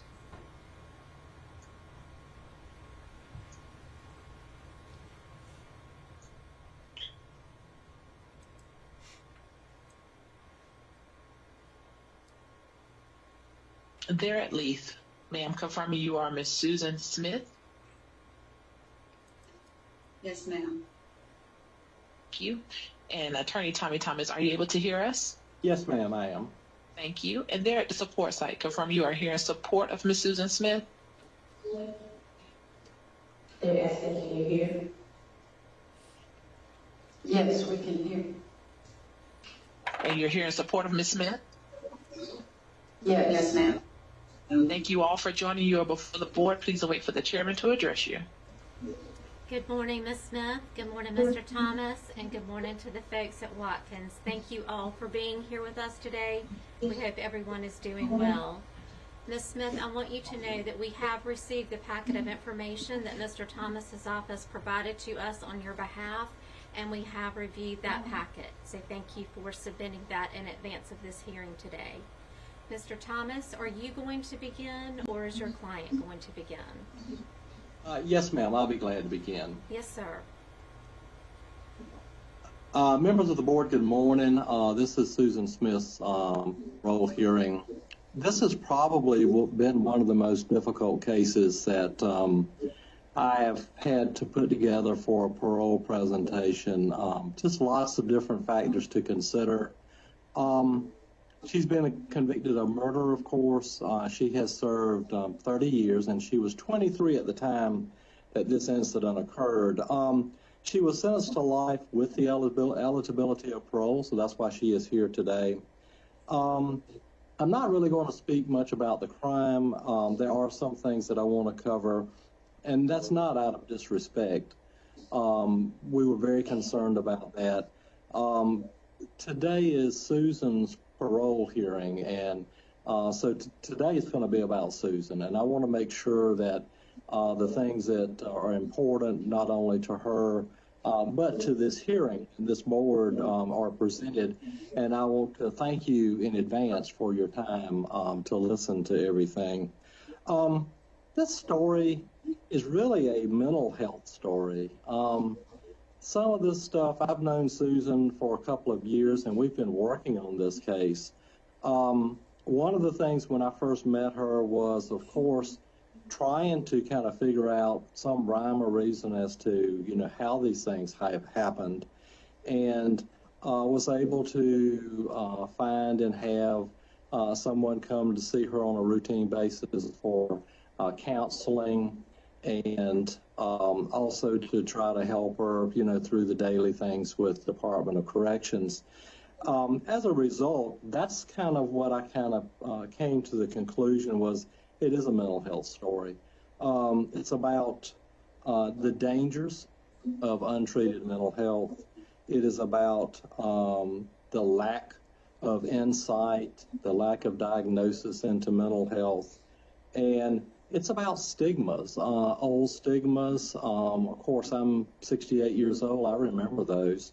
Hopefully they're not as bad today. Susan was hospitalized as a young teen for a short period of time for mental health treatment. And not to disparage anybody, but her mom was telling folks that she was in the hospital because she had a strep infection. So those were things that we didn't talk about. Those were things that were pushed under the rug, so to speak, because they were embarrassing. They showed weakness.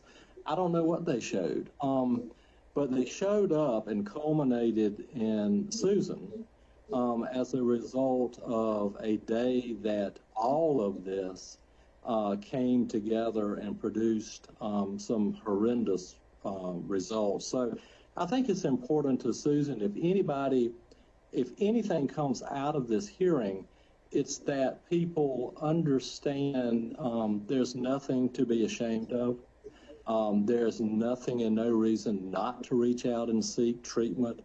And there is certainly no stigma that should be involved in trying to better yourself and help yourself for yourself and for others, members of the family and everyone. Susan, moving on, Susan is a high school graduate. She has some college with USC Union. She has attended International Christian College, and she's worked on an associate's degree. She's still actually working on that in Christian counseling. She has no prior record that I'm aware of. If paroled, she would be living with her brother, Scotty Vaughn. Scotty is here today and very briefly wanted to address the board. The job for her, she has served 30 years, so she's been in Department of Corrections for a long time, would be through vocational rehab. The PEP program is probation and parole, would know it. And we have made arrangements for aftercare with a licensed mental health professional. You have that information in the packet that's been provided to you. Some of the programs, I took the time to look at everything, to look at the programs that she's been involved in, and I'm not going to speak about all of those because you have those in the packet. The ones that I think are important and relevant today is the self-harmers group. She has attempted to commit suicide on several different occasions within the Department of Corrections. 7 Habits, Beyond Abuse, Jumpstart, which she is a great fan of. She does not have a drug or alcohol addiction, thank goodness. She has been active on Innovo and the Cipher Works programs, Loss and Grief, healing seminars, women's empowerment, anger management, self-esteem, and domestic violence workshops. I normally, and I've presented a number of parole hearings, I first started with this thinking that it had to be different than normally what I would do as far as a presentation. And I came to the conclusion maybe this week, and it doesn't. I think it is, and I will stick with what I would normally do as far as the structure of my presentation. What I always begin with the board is contributing factors because I believe that's important. We need to know what was going on, why it was going on for the board to be able to make a informed decision about her parole expectations and her parole eligibility and what kind of candidate she is for parole. One of the things that has jumped out at me, and I saw this last night in the media, and I know that Susan wants to speak, and because she feels like it's important to get the truth out there, is this is not about the love for another man. I saw it on local TV about how this was all about another man and him not wanting children. From what I have been able to determine, that is just not true. I have spoken with David Bruck, who was a defense attorney on a number of different occasions. David has been a great source of information in regards to Susan. He indicated to me that this was a theory of a motive by the state. That's where we think it developed. However, this was never proven at trial, and it was actually abandoned by the state. So, but it has stuck. And I just wanted to, I know it's important to her to bring this to your attention. The contributing factors in this case were multiple stress points. They converged all at the same time. And we are certainly not trying to say anything about, the horrificness of this crime. It is, and she was found guilty. But we're trying to kind of maybe present to the parole board how these things developed and how it's possible that something like this could happen. One of the things that has been important in her life, and I think is a huge contributor to this crime, is the suicide of her dad at age 6. Horrific, just horrific. And she blamed herself. How could he leave me? And I think it sets the stage for the beginning of some serious mental health issues, some serious depression, which just kind of culminates and continues to snowball. And the lack of, recognition and treatment for this issue with her dad. I mean, it was like the old stigma of, we just tough through these terrible situations, and that's how it's done.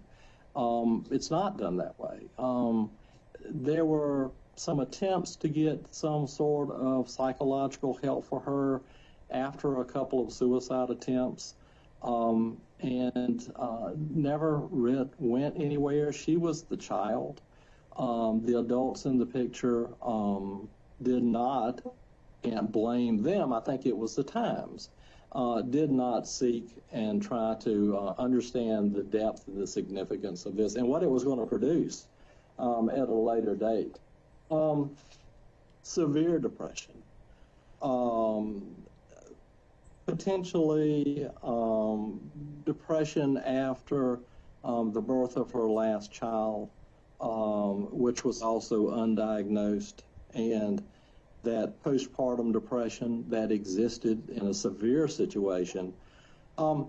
Just in culmination, and I apologize for reading something to the board, but I've looked at so much material, and if I can beg the board's attention for a few minutes, I would like to say this and read this because I think it summarizes everything that I've been talking about and everything that Susan wanted to talk about what happened. She said to me, and this was not in preparation for parole, I found this buried in a bunch of documents that had been provided to me, and it is from Susan. And she says, I believe this is what happened to me on October 25th, 1994. I lost touch with reality. My thoughts were not rational nor logic. I don't think I understood that if I allowed this car to go into the lake, that I would never see my children again. The finality of it was not real to me because my thoughts were so screwed up at the time. My mind, I thought, was doing what was best for them. I knew Jesus would take better care of them than I could. It was truly a moment of insanity. There are no easy explanations and not much understanding. How can you make sense of something that is senseless? And I think that shows the remorse that she's had. She's lived with this for forever since this thing. When I first met her and I would go and see her, Remorse is difficult. You know, that's something with the parole hearings that I've presented for years, is to how do you say, how do you demonstrate remorse? People do it in different manners, and I always look for that. I always ask my clients, you know, and look for the remorse. I could see the pain on her face. It was so difficult. Talking about things were extremely difficult, and not because she didn't want to talk about them. It's just because it was so hard to talk about them. So I think that she is truly remorseful for what happened, and I think she would do anything in the world to bring these children back. But moving on to the next consideration in this presentation is really changes. What changes has she made in herself in prison? One of the things I think is important is that she has no prior history.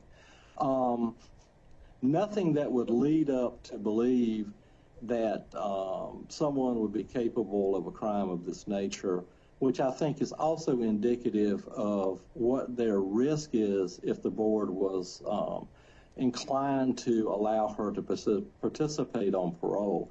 I don't think that was as a risk, and I think that's what our counselor, who had seen her on a regular basis for a number of years, also indicated that it was very low risk. She's been IRC chairman within the institution. That means something. You're voted on by your peers, and it is an honor to be in that position. She has been a math tutor in education. She's helped numerous inmates obtain their GED. She's been in the character arts program, prison fellowship, which I think is extremely important to her. She's much stronger in her faith than she has ever been. And that is a comfort for her. It's something that that she enjoys. It's something that is extremely important. Jumpstart, good program. She's been in that program. She would actually like to go to Jumpstart if the board would consider her for parole. He has been out of the program for a couple of years, and that would be, she'd have to do some other things for that to happen. So that's why we have chosen that she would go and live with her brother.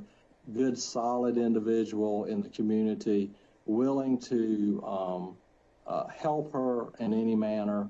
And one thing I've noticed from the family and friends is that we mourn with her the pain of this crime, but we still love her, and we're there for her. So she has that for her, and which is a great resource if the board was going to consider her for parole. One of the other things I've noticed is giving back to the community, arts and crafts. She's made arts and crafts that she's donated to charity. She's helped St. Jude's. She's helped staff members. She said that an insight into what's going on with her, stand on her own 2 feet, not to be influenced by others, live a better life, think before acting. And, you know, other people are affected by your decisions and your actions, and the importance of mental health. I think that comes back into what we're talking about. It's not an excuse, but it is certainly some indication or maybe explanation as to what was going on.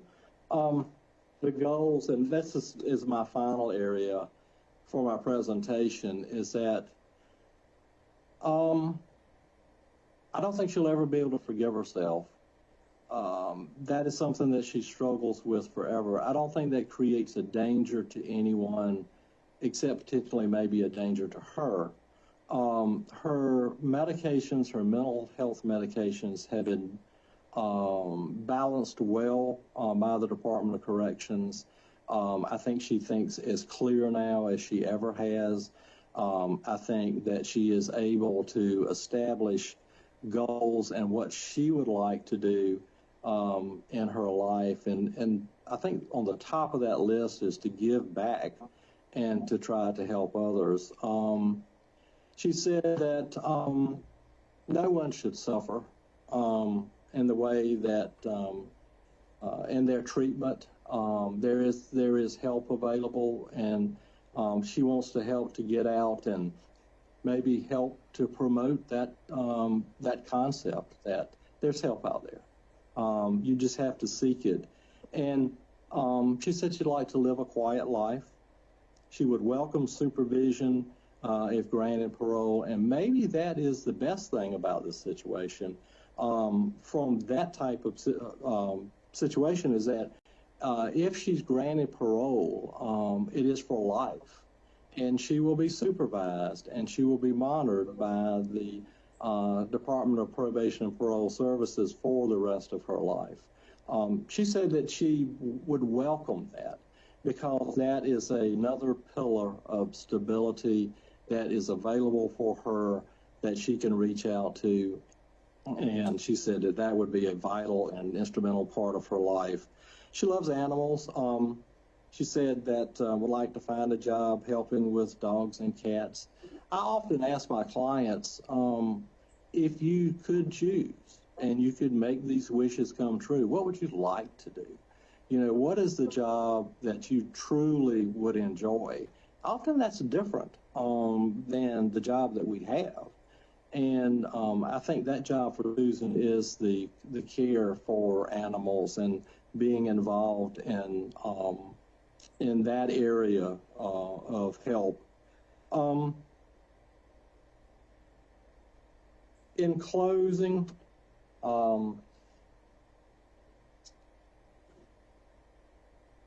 I think that she has indicated to me that her desire is to make her life mean something, something other than the things that she has done, to make a positive impact in her life.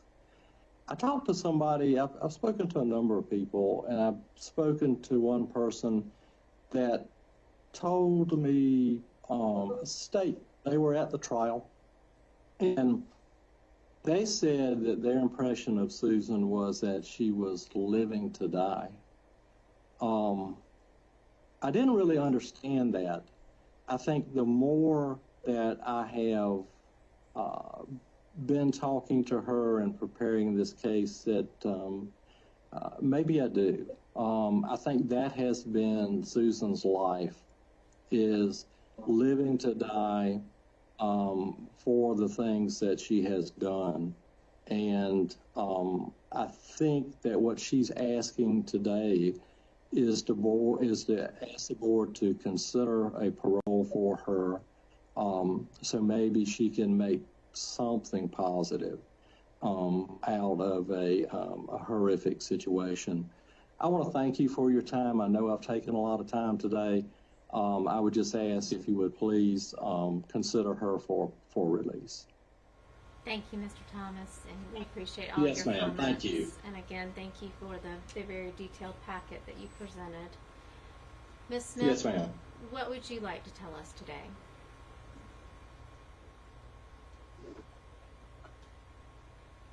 First of all, I want to say how very sorry I am.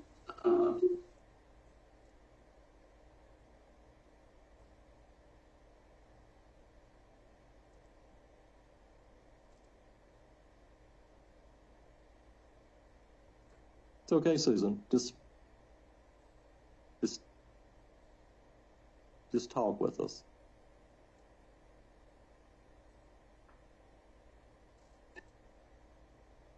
I know that what I did was horrible.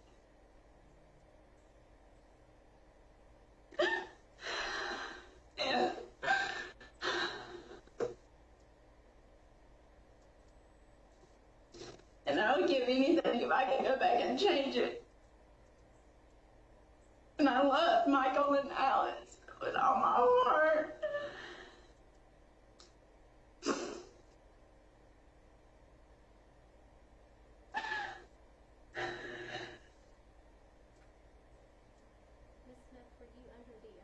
because of drugs or alcohol the night that you murdered your children?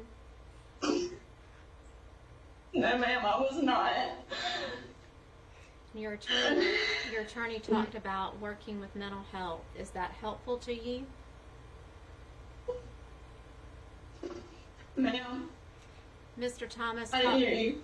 Mr. Thomas talked about the fact that you were working with mental health, and my question is that helpful to you? Yes, ma'am.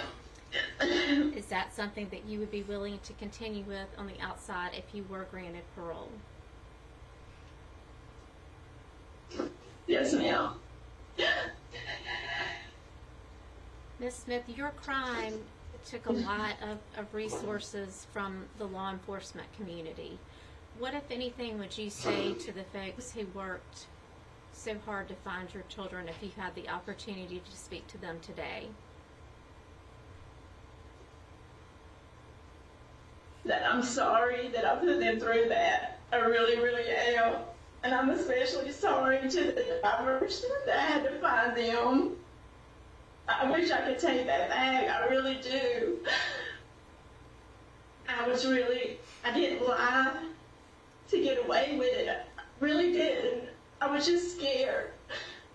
I didn't know how I could tell the people that loved them that they would never see them again.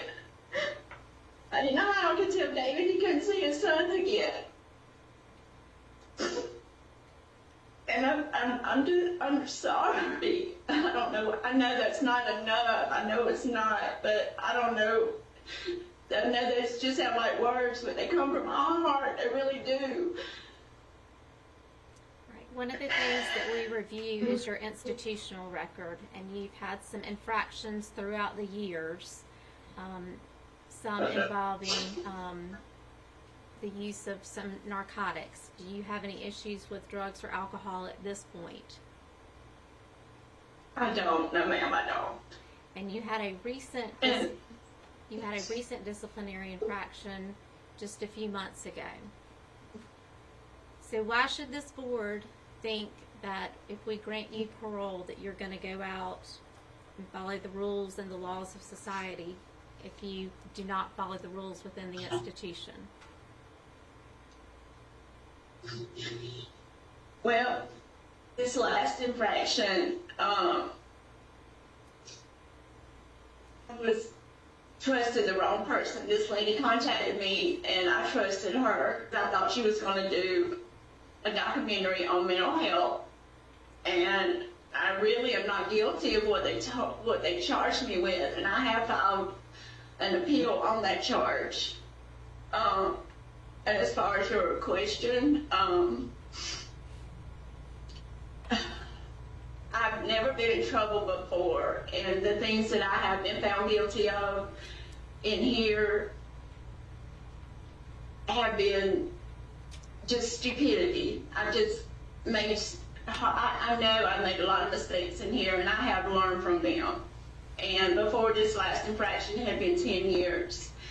Because I grew up and I knew that I needed to stop making dumb decisions. And I did. I knew it was time to grow up and do the right thing. I just made a lot of dumb choices and mistakes in here. So I know I've learned from those mistakes. What do you feel is the most important thing that you've learned while you've been incarcerated? Ma'am? What do you think is the most important thing that you have learned while you have been incarcerated?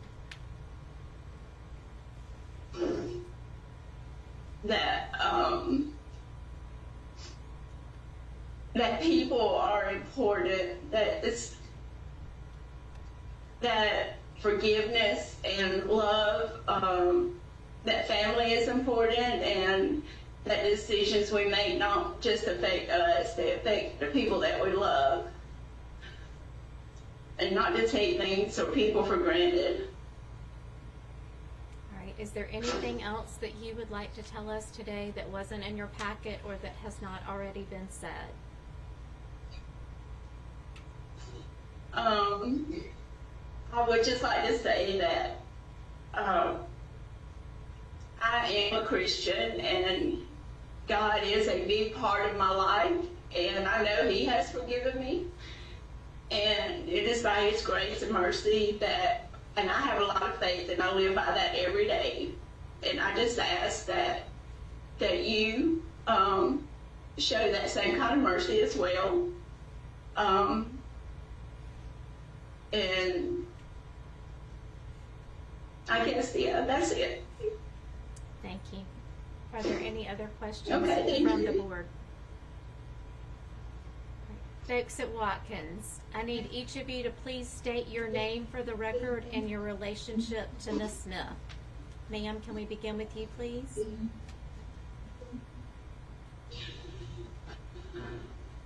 Ma'am, state your name and your relationship. What? Ma'am, state your name and the relationship. I did not, is it I? Yes, ma'am. I'm Ann Curry, and I'm a long-term friend and supporter of Susan. Thank you, Ms. Curry. And sir, your name, please? And the State your name, sir, and your relationship. State your name and your relationship. Okay, I'm the Reverend Tom Curry. I've known Susan briefly when she was a teenager, when I was called in for one session each, counseling about two different matters, once by her teacher and once by Susan. And I testified at her trial, in the sentencing phase, and I have kept up with her by writing her weekly for the last 30 years. I did this because I felt that she needed somebody to remind her that her whole life was not caught up in that one experience, but that she could put her life back together, because her life was in such turmoil when all this happened. And I think she's a different person now. And that's what I want to talk about when I get a chance to say a word about it. I have new hearing aids, and I can't always hear your questions, but my mind's fine, and I'm just a retired Presbyterian minister alone. Well, thank you, Mr. Curry. We appreciate that, and you're welcome. You're welcome to make your statement that you would like to make right now. All right. Okay, I want to start with her trial. Mr. Curry, let me interrupt you before you get too far into that. We are not here to retry her case in any form or fashion. That is not the purpose of the parole board. We are here to determine if she is a good candidate for parole, and if so, we would set the parameters of that parole. But in no way can we discuss the trial or retry her case. She was convicted of 2 counts of murder. If you'd like to speak to anything outside of that, you're welcome to. Okay, me now.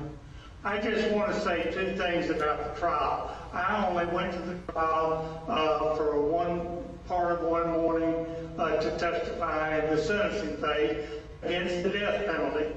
And the 2 things that I picked up from the trial itself was, one, a prison guard who came, a female, who said that she had not seen a criminal as remorseful as Susan was, and that she felt her remorse for what she had done was genuine. And the second thing was, one of the jurors, the prosecuting attorney, was pushing hard for the death penalty, and the jury voted not, and they voted life, as y'all have already mentioned. But one of the jurors said that she felt like that it would be harder for Susan to live with what she had done than to die. And I thought that was a true statement. And it certainly has been for Susan during her 30 years in prison, and especially the first part of her time that she was there. It's been mentioned she attempted suicide several times. And she had a couple of run-ins where guards were able to use her for their pleasure, and that's a bad situation. And was dealt with, and she was not the only prisoner involved. All right, thank you, Mr. Curry. Thank you for your comments. Thank you for your comments. Mrs. Curry, do you wish to say anything? Yes, please, and thank you for letting us speak. I just want to say that I really think Susan is ready for parole now. She has surrounded herself with a caring support community that advises and encourages her, and she listens to them. As Mr. Thomas said, she has done everything she can to prepare herself to live outside of prison and taking courses and learning how to teach and caring about other people and working on teams and projects together. And thirdly, as both of them have said, she is not the young woman who went into prison 30 years ago. She is much stronger.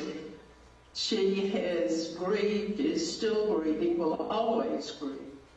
But she's learned from it. And she has experienced paralyzing remorse and survived. Today, she wants to begin to rebuild her life, and I hope you'll give her that chance. I want to say one more word. For the last 2 years, now remember, I wrote her for 30 years, once a week, pretty close to every week. And that is, the last 2 years, I've ended my letters by saying, Susan, you live in a needy place. Right? Share God's love with those around you and with your other contacts, but always live in hope for your own future. There is a time when you will live on your own again past prison. And that's what I hope y'all will give her the chance to do at this time. She is a very different person from what she was 30 years ago. And I've probably been in contact with her talking about spiritual things, but also just trying to enlarge her life by telling her about what's going on in the world around her and in the Curry family. She's the same age as one of my children. All right. Thank you, Mr. Curry. We appreciate all of your comments, sir. We appreciate all of your comments and all of the information. Mr. Thomas, anything in closing, sir? No, ma'am. Nothing further than I really would ask the board to take the time to consider Susan's request for parole. I do believe that if we look at insight into things that we've done and as far as things that we need to do to get out of the Department of Corrections and to try to make our life worthwhile or mean something, I think Susan is at that point. And I just again want to thank you for listening today, and hope you would consider our presentation. Thank you, Mr. Thomas. Thank you, Ms. Smith, and thank you, Yes, Mr. and ma'am. Mrs. Curry. We certainly appreciate all of you joining us today. If you all will please exit the rooms, we will have an answer for you later today. Thank you for joining us. Thank you. One moment as the room clears.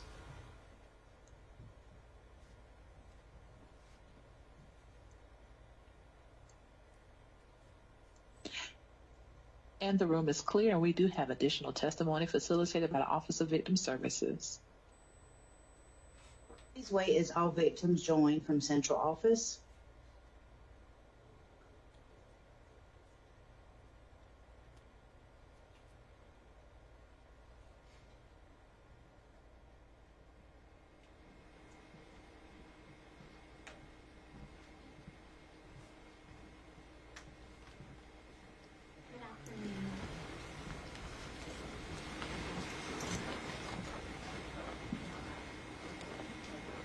You all come on in. Thank you.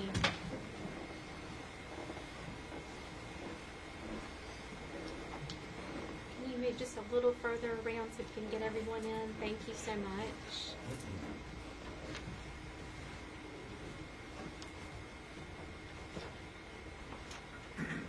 Thank you. Good afternoon. You all are here for the parole consideration case of Susan Smith, is that correct? Yes. We are so very, very sorry for the circumstances that brought you all to be a part of this hearing today, but we cannot tell you how much we appreciate you joining us and being here with us today. Thank you so much. Before we begin, I do need each of you to please state your name for the record and your interest in this case. Sir, can we begin with you, please? Stand up. You don't have to stand up. You do whatever's comfortable for you. I'm David Smith. I'm the father of Michael and Alex. Thank you, Mr. Smith. I'm Tiffany Smith. I am David Smith's wife. I'm Rebecca Smith French. I'm the aunt of Michael and Alex. I'm Savannah Smith, and I am David's daughter, Michael and Alex's sister. Austin Hughes. I'm a friend of the victim family. I'm Tommy Pope. I was the solicitor in the original trial. I'm Kevin Brackett. I'm the 16th Circuit solicitor currently and was a prosecutor on the original case. Laura Hudson with the Crime Victims Council. Mark Reynolds. I'm with the victim's family. Billy Bailey, personal friend. Kathy Bailey, personal friend. Jeff Bailey, Sheriff, Union County. Scott Cooper, Sheriff's Office, Union County. Michael Cogdill, documentarian. Rita Swan, aunt to Michael and Alex. Doug Smith, Dave's uncle. Thank you all, and again, we are so very, very sorry for the circumstances, but thank you for being here with us today. We do have the facts of the offense, and we've heard from Ms. Smith. Now we want to hear from you all, whether you were for or against parole, and if anyone would like to make a statement, you are certainly welcome to do so.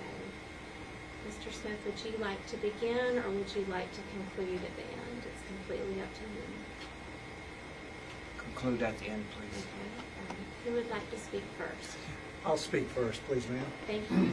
Yes, sir. So I'm Tommy Pope. I was the 16th Circuit solicitor, and this was a death penalty case. And the reason it was a death penalty case, you know, the solicitor has that discretion, but the reason it was a death penalty case, you know the facts and circumstances, and I just felt strongly that had the black man with the toboggan committed the crime, people would expect a death penalty. If David Smith had committed the crime, people would expected the death penalty. And I thought it was very important that the portrayal that Susan Smith showed, that she be treated the same. We knew it was going to be difficult. We knew there was a likelihood of not achieving the death penalty. But I think it's important to note the jury at the time actually asked, what did life mean? And you may be aware, but in that time, life did not mean life. Life became life in 96. We tried the case in 95. So the jury was asked, and the judge was required to instruct the jury that you take life and death in its plain and usual meaning. Carrying that forward, the jury showed her mercy. The jury gave her a life sentence.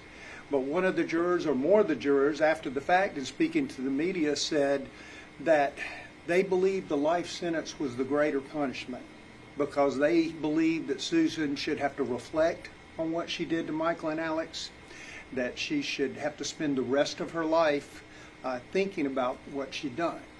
The two fallacies in that logic that the jury could not have known are, number one, obviously we're here today, so life did not mean life.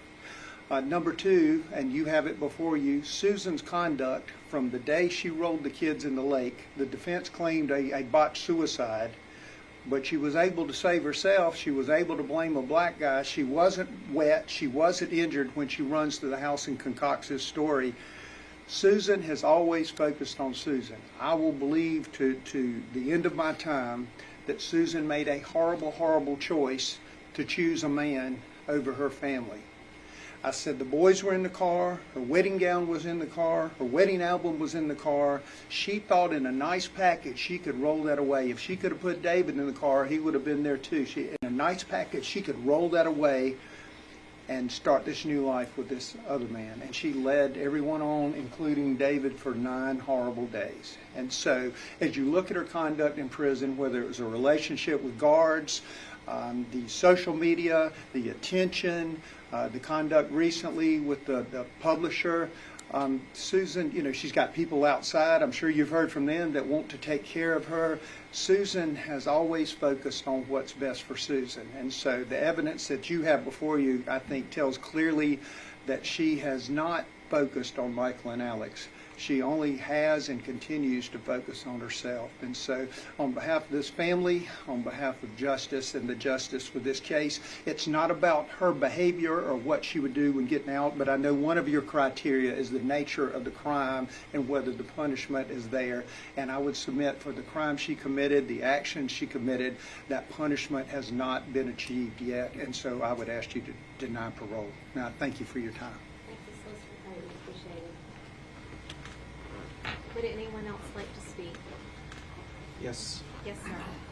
Madam Chairman, Chair Lady, and members of the board, thank you so much for giving me the opportunity to speak here today.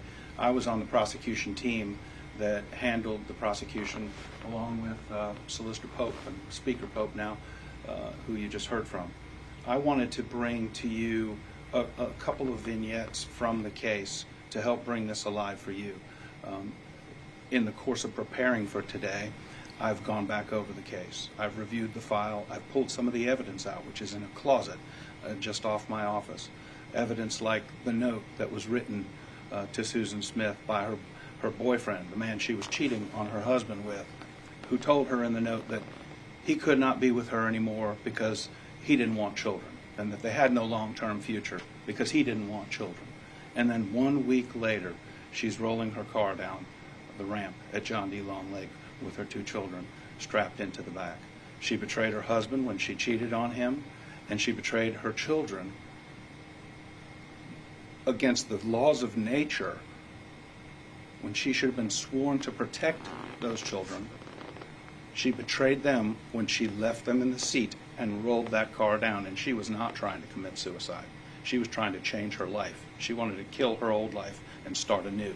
She was wearing a sweatshirt that the man who she was cheating with had given to her when she was on TV 2 hours later after claiming that a black man in a toboggan had carjacked her and spirited her 2 children away. How many black men in red Mazdas got pulled over across the country because they were looking for those 2 kids and they were looking for this fictitious man that didn't exist, purely a figment of her imagination? I was on the banks of John D. Long Lake, standing there with about 40 or 45 people, 50 people, as the tow truck from Greer's Wrecker launched its line into the water where divers hooked it up to the car and pulled it out. Total silence as that car emerged from the dark water. Everybody sitting there hoping and praying that maybe it was a different car. Maybe it was a wrong car. Maybe the kids weren't in there. Not a word was said. It was one of the most haunting memories of my life, and it will live with me forever. And that's the last point I want to make. You're going to hear from this man, and he's going to tell you what this did to him. I can't begin to describe it. I sat in court and listened to him testify, and it was heart-wrenching as he described that his hopes and dreams for the future were destroyed that night when she killed their 2 children. This didn't just traumatize him. It traumatized Union. It traumatized South Carolina. The entire country was in the grips of her lie and her treachery. The entire country. This was a global sensation. People were fixated on this.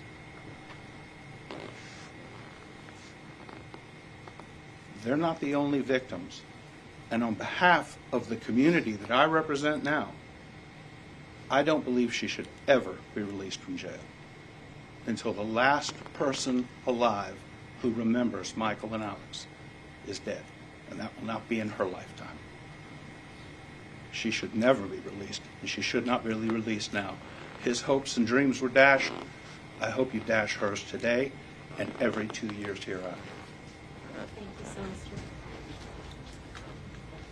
Does anyone else wish to speak?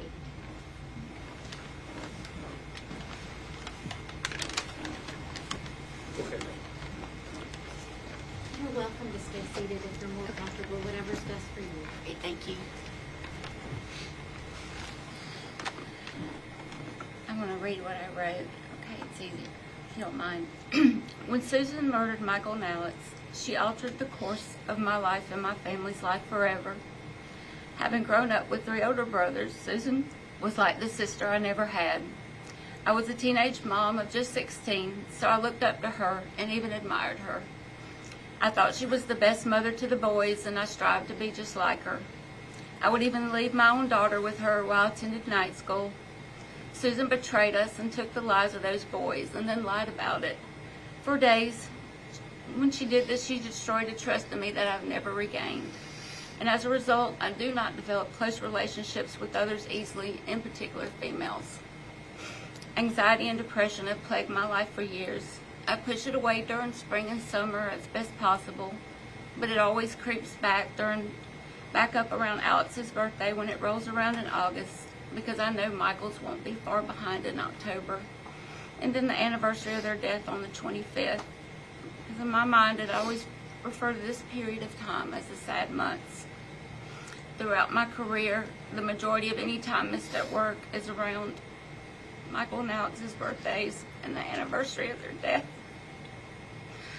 I stay in bed and sleep to deal with the depression. It's just easier this way, or at least it seems to be.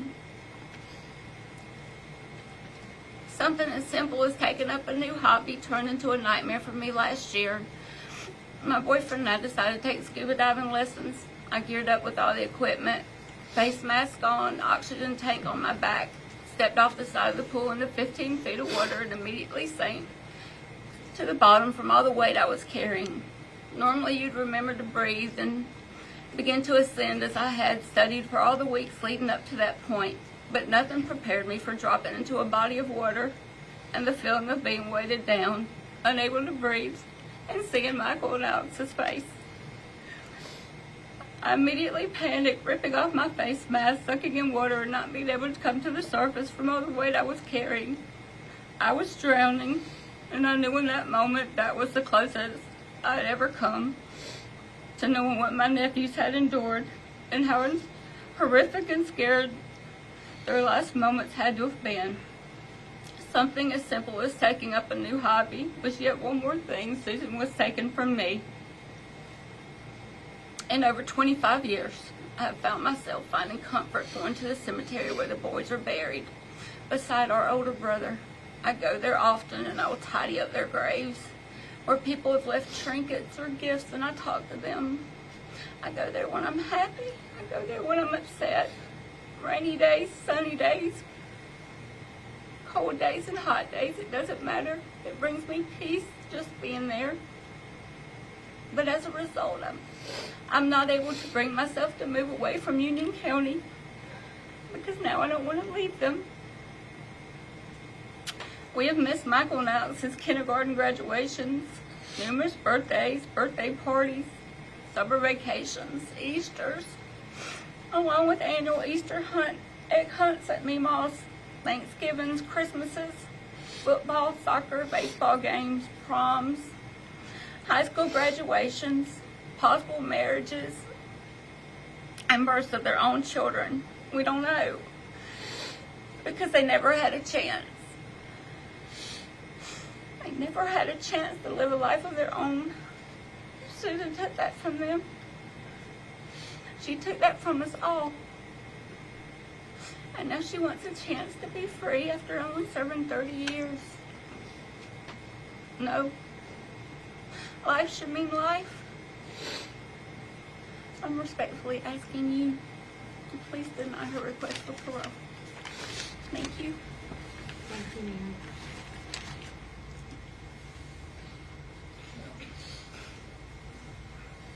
I apologize if I get a little bit emotional. I drove down from Detroit on Monday night, which was Halloween before of that week, and a young man, middle-aged man then, I'm an old man now, but the boys never got to. As Becky said, they missed a lot. They missed their life. Today they would be in their 30s. David would probably be a granddad. The boys were still here. I took my sister out to the lake yesterday, and it's a beautiful drive out there. I was just thinking, all that time she had time to change her mind, to stop and turn around and not go through with it, but she did. And then the boys were gone. A year later, I came back down for the trial. Tommy Pope did a good job. They proved that she was guilty. During the sentencing trial, they came back and recommended life. Tommy had argued for the death penalty. The family was for death penalty. They come back and recommended life. But we said, well, we'll live with it.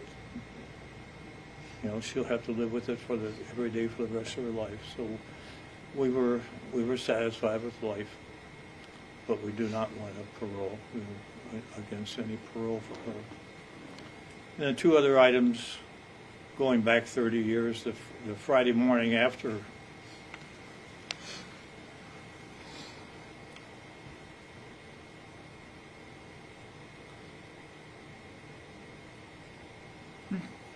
apologize.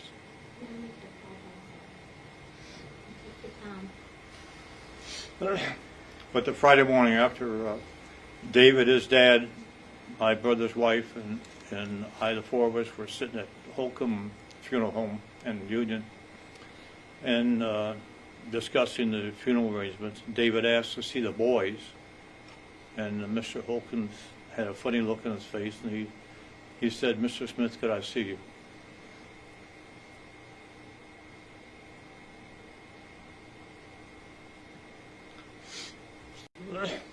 So we went out, and he said, "You know, your nephew can't see the boys." And he told me why. He said, "You know, the boys were in the water for 9 days."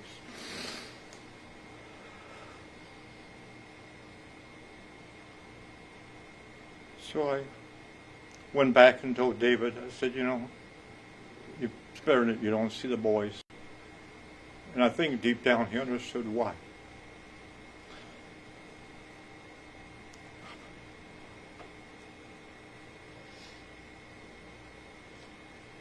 The next day, Saturday, three of us, David, his dad, and I, went out to the Bougainville United Methodist Church Cemetery and to look where the boys are going to be buried.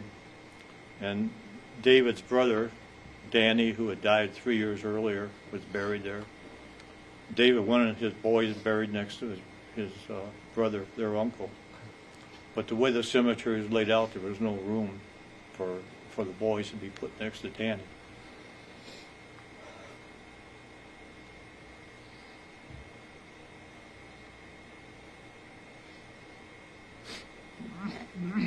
So I found the cemetery custodian and asked him if it were possible to move Danny. And he said, "Well, yes, if that's what the family wants, we can move Danny." So I went back and saw my brother. Said, "You know, David wants the boys to be next to their uncle. Would you have a problem if we moved Danny?"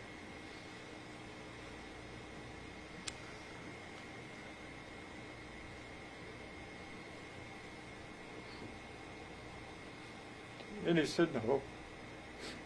So if you go out to the cemetery, you'll find that Danny and the boys are side by side.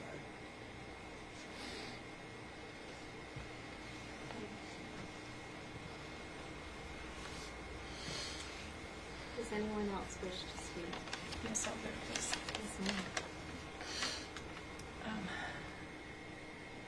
So as David's wife, I have stood by him for the last 30 years and watched his pain, his suffering, his dark days that you cannot imagine. It's been hard as a loving wife to stand back and watch him suffer the pain that he has gone through. To not want to get out of bed some days. To not be able to get out of bed.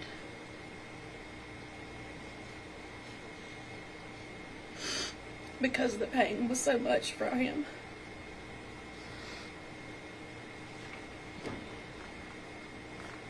And for 30 years we had thought this day would never come, but yet here we are.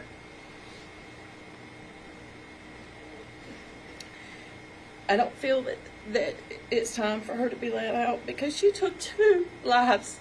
She didn't just take 1. She took 2 precious little boys that we haven't been able to watch grow up. And as Becky stated earlier, all the things that we've missed out on because of them not being here, all the things they missed out on growing up in and doing.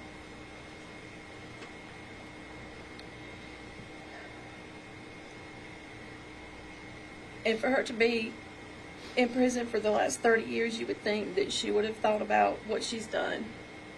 She would have said, I'm sorry. But she hasn't said, I'm sorry. She hasn't even called him. She hasn't even told him she was sorry. Much less the world. For 9 days, all I can think about is how much she lied and manipulated everybody. The whole world. I watched it and believed her myself. I wanted her to be telling the truth. But to be betrayed by her lies, and that just makes me feel like if she could do that then, whatever she's told you today, I'm sure were probably lies as well. Because she has shown in her last 30 years what she does in prison. She's all about herself. It's all about what she can do to make her life better.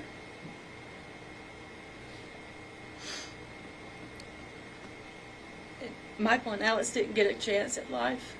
They were forced the death penalty. She took that from them.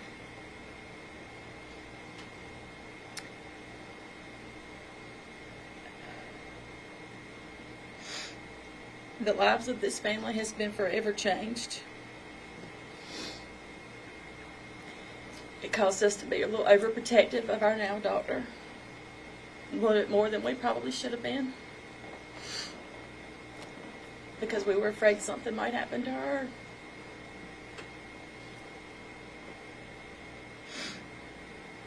It's changed the way we look at life. It's changed the way that we look at everybody. Who can I trust? For a long time, I didn't trust a lot of people. I had to be careful, around certain people. I didn't know if I could trust them or not. All because of her lies.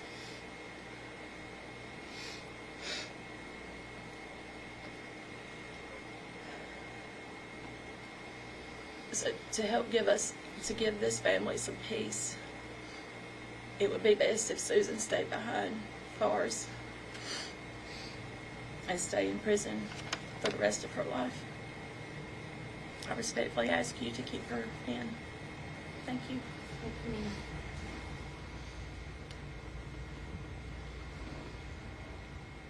Does anyone else wish to speak for Mr. Smith? Sheriff, anyone? Yes, ma'am.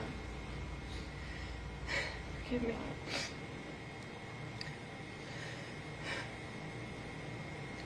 Most of what I have to say is going to be pretty redundant.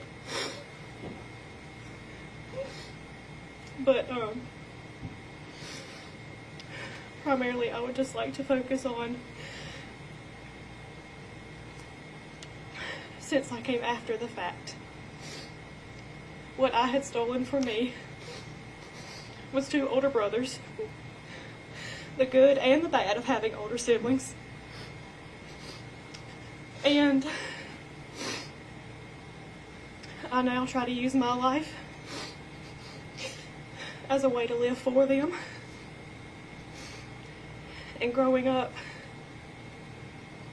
I didn't quite understand it my whole life, but when I finally did, I felt like I had witnessed it, like I was there. The pain that not only was caused to me in like a domino effect, but what I have seen firsthand with my father, my aunt, and our whole hometown. We can no longer say that we're from Union County without Susan's actions being brought up.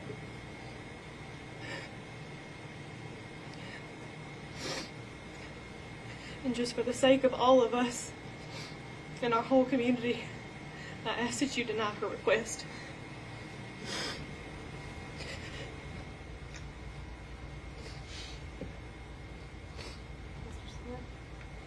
You're welcome to stay seated if you are uncomfortable.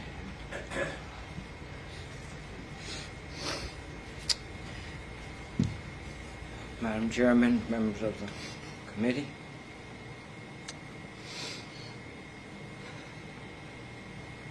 It's been a tough 30 years. I'm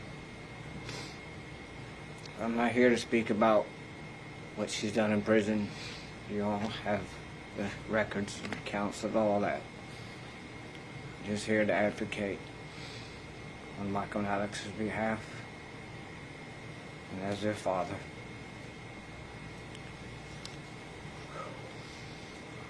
You know, God gives us free choice. And she made free choice that night to end her life. This wasn't a tragic mistake. It wasn't something that she didn't mean to do. She purposely meant to end her life. I never have felt any remorse from her for it. She's never expressed any to me. I never seen it on paper.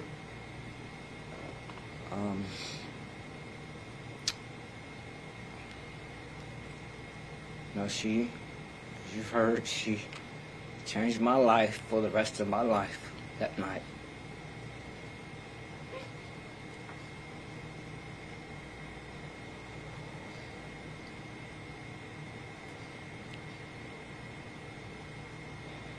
Some for the better, some for the worse, but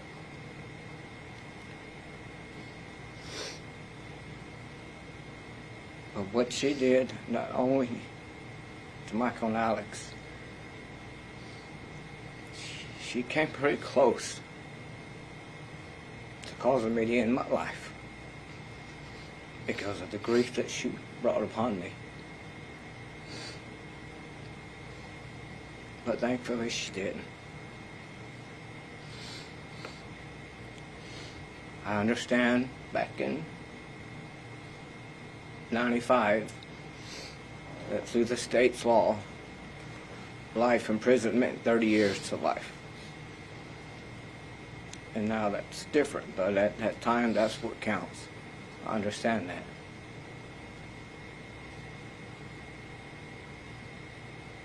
But ultimately, to me, that's only 15 years per child. Her own children. It's just not enough. So I'm asking that you please deny her parole today. And hopefully in the future, but specifically today. Not let her out. I miss them very much. And I love them very much. And I will be here every 2 years going forward to ensure that your death doesn't go in vain. Thank you. Thank you so much, Mr. Smith. Again, please know how very, very sorry this board is to all of you for all the pain that this crime caused you. But we sincerely appreciate you all being here with us today. Thank you very much. And thank you for the reminder with the picture of Alex and Michael. They were beautiful children. So thank you for reminding us of that today. We wish you the very best. And if no one else has anything else that they would like to say, if you all will exit with these ladies over here, we'll have an answer for you shortly. Thank you so much for being here.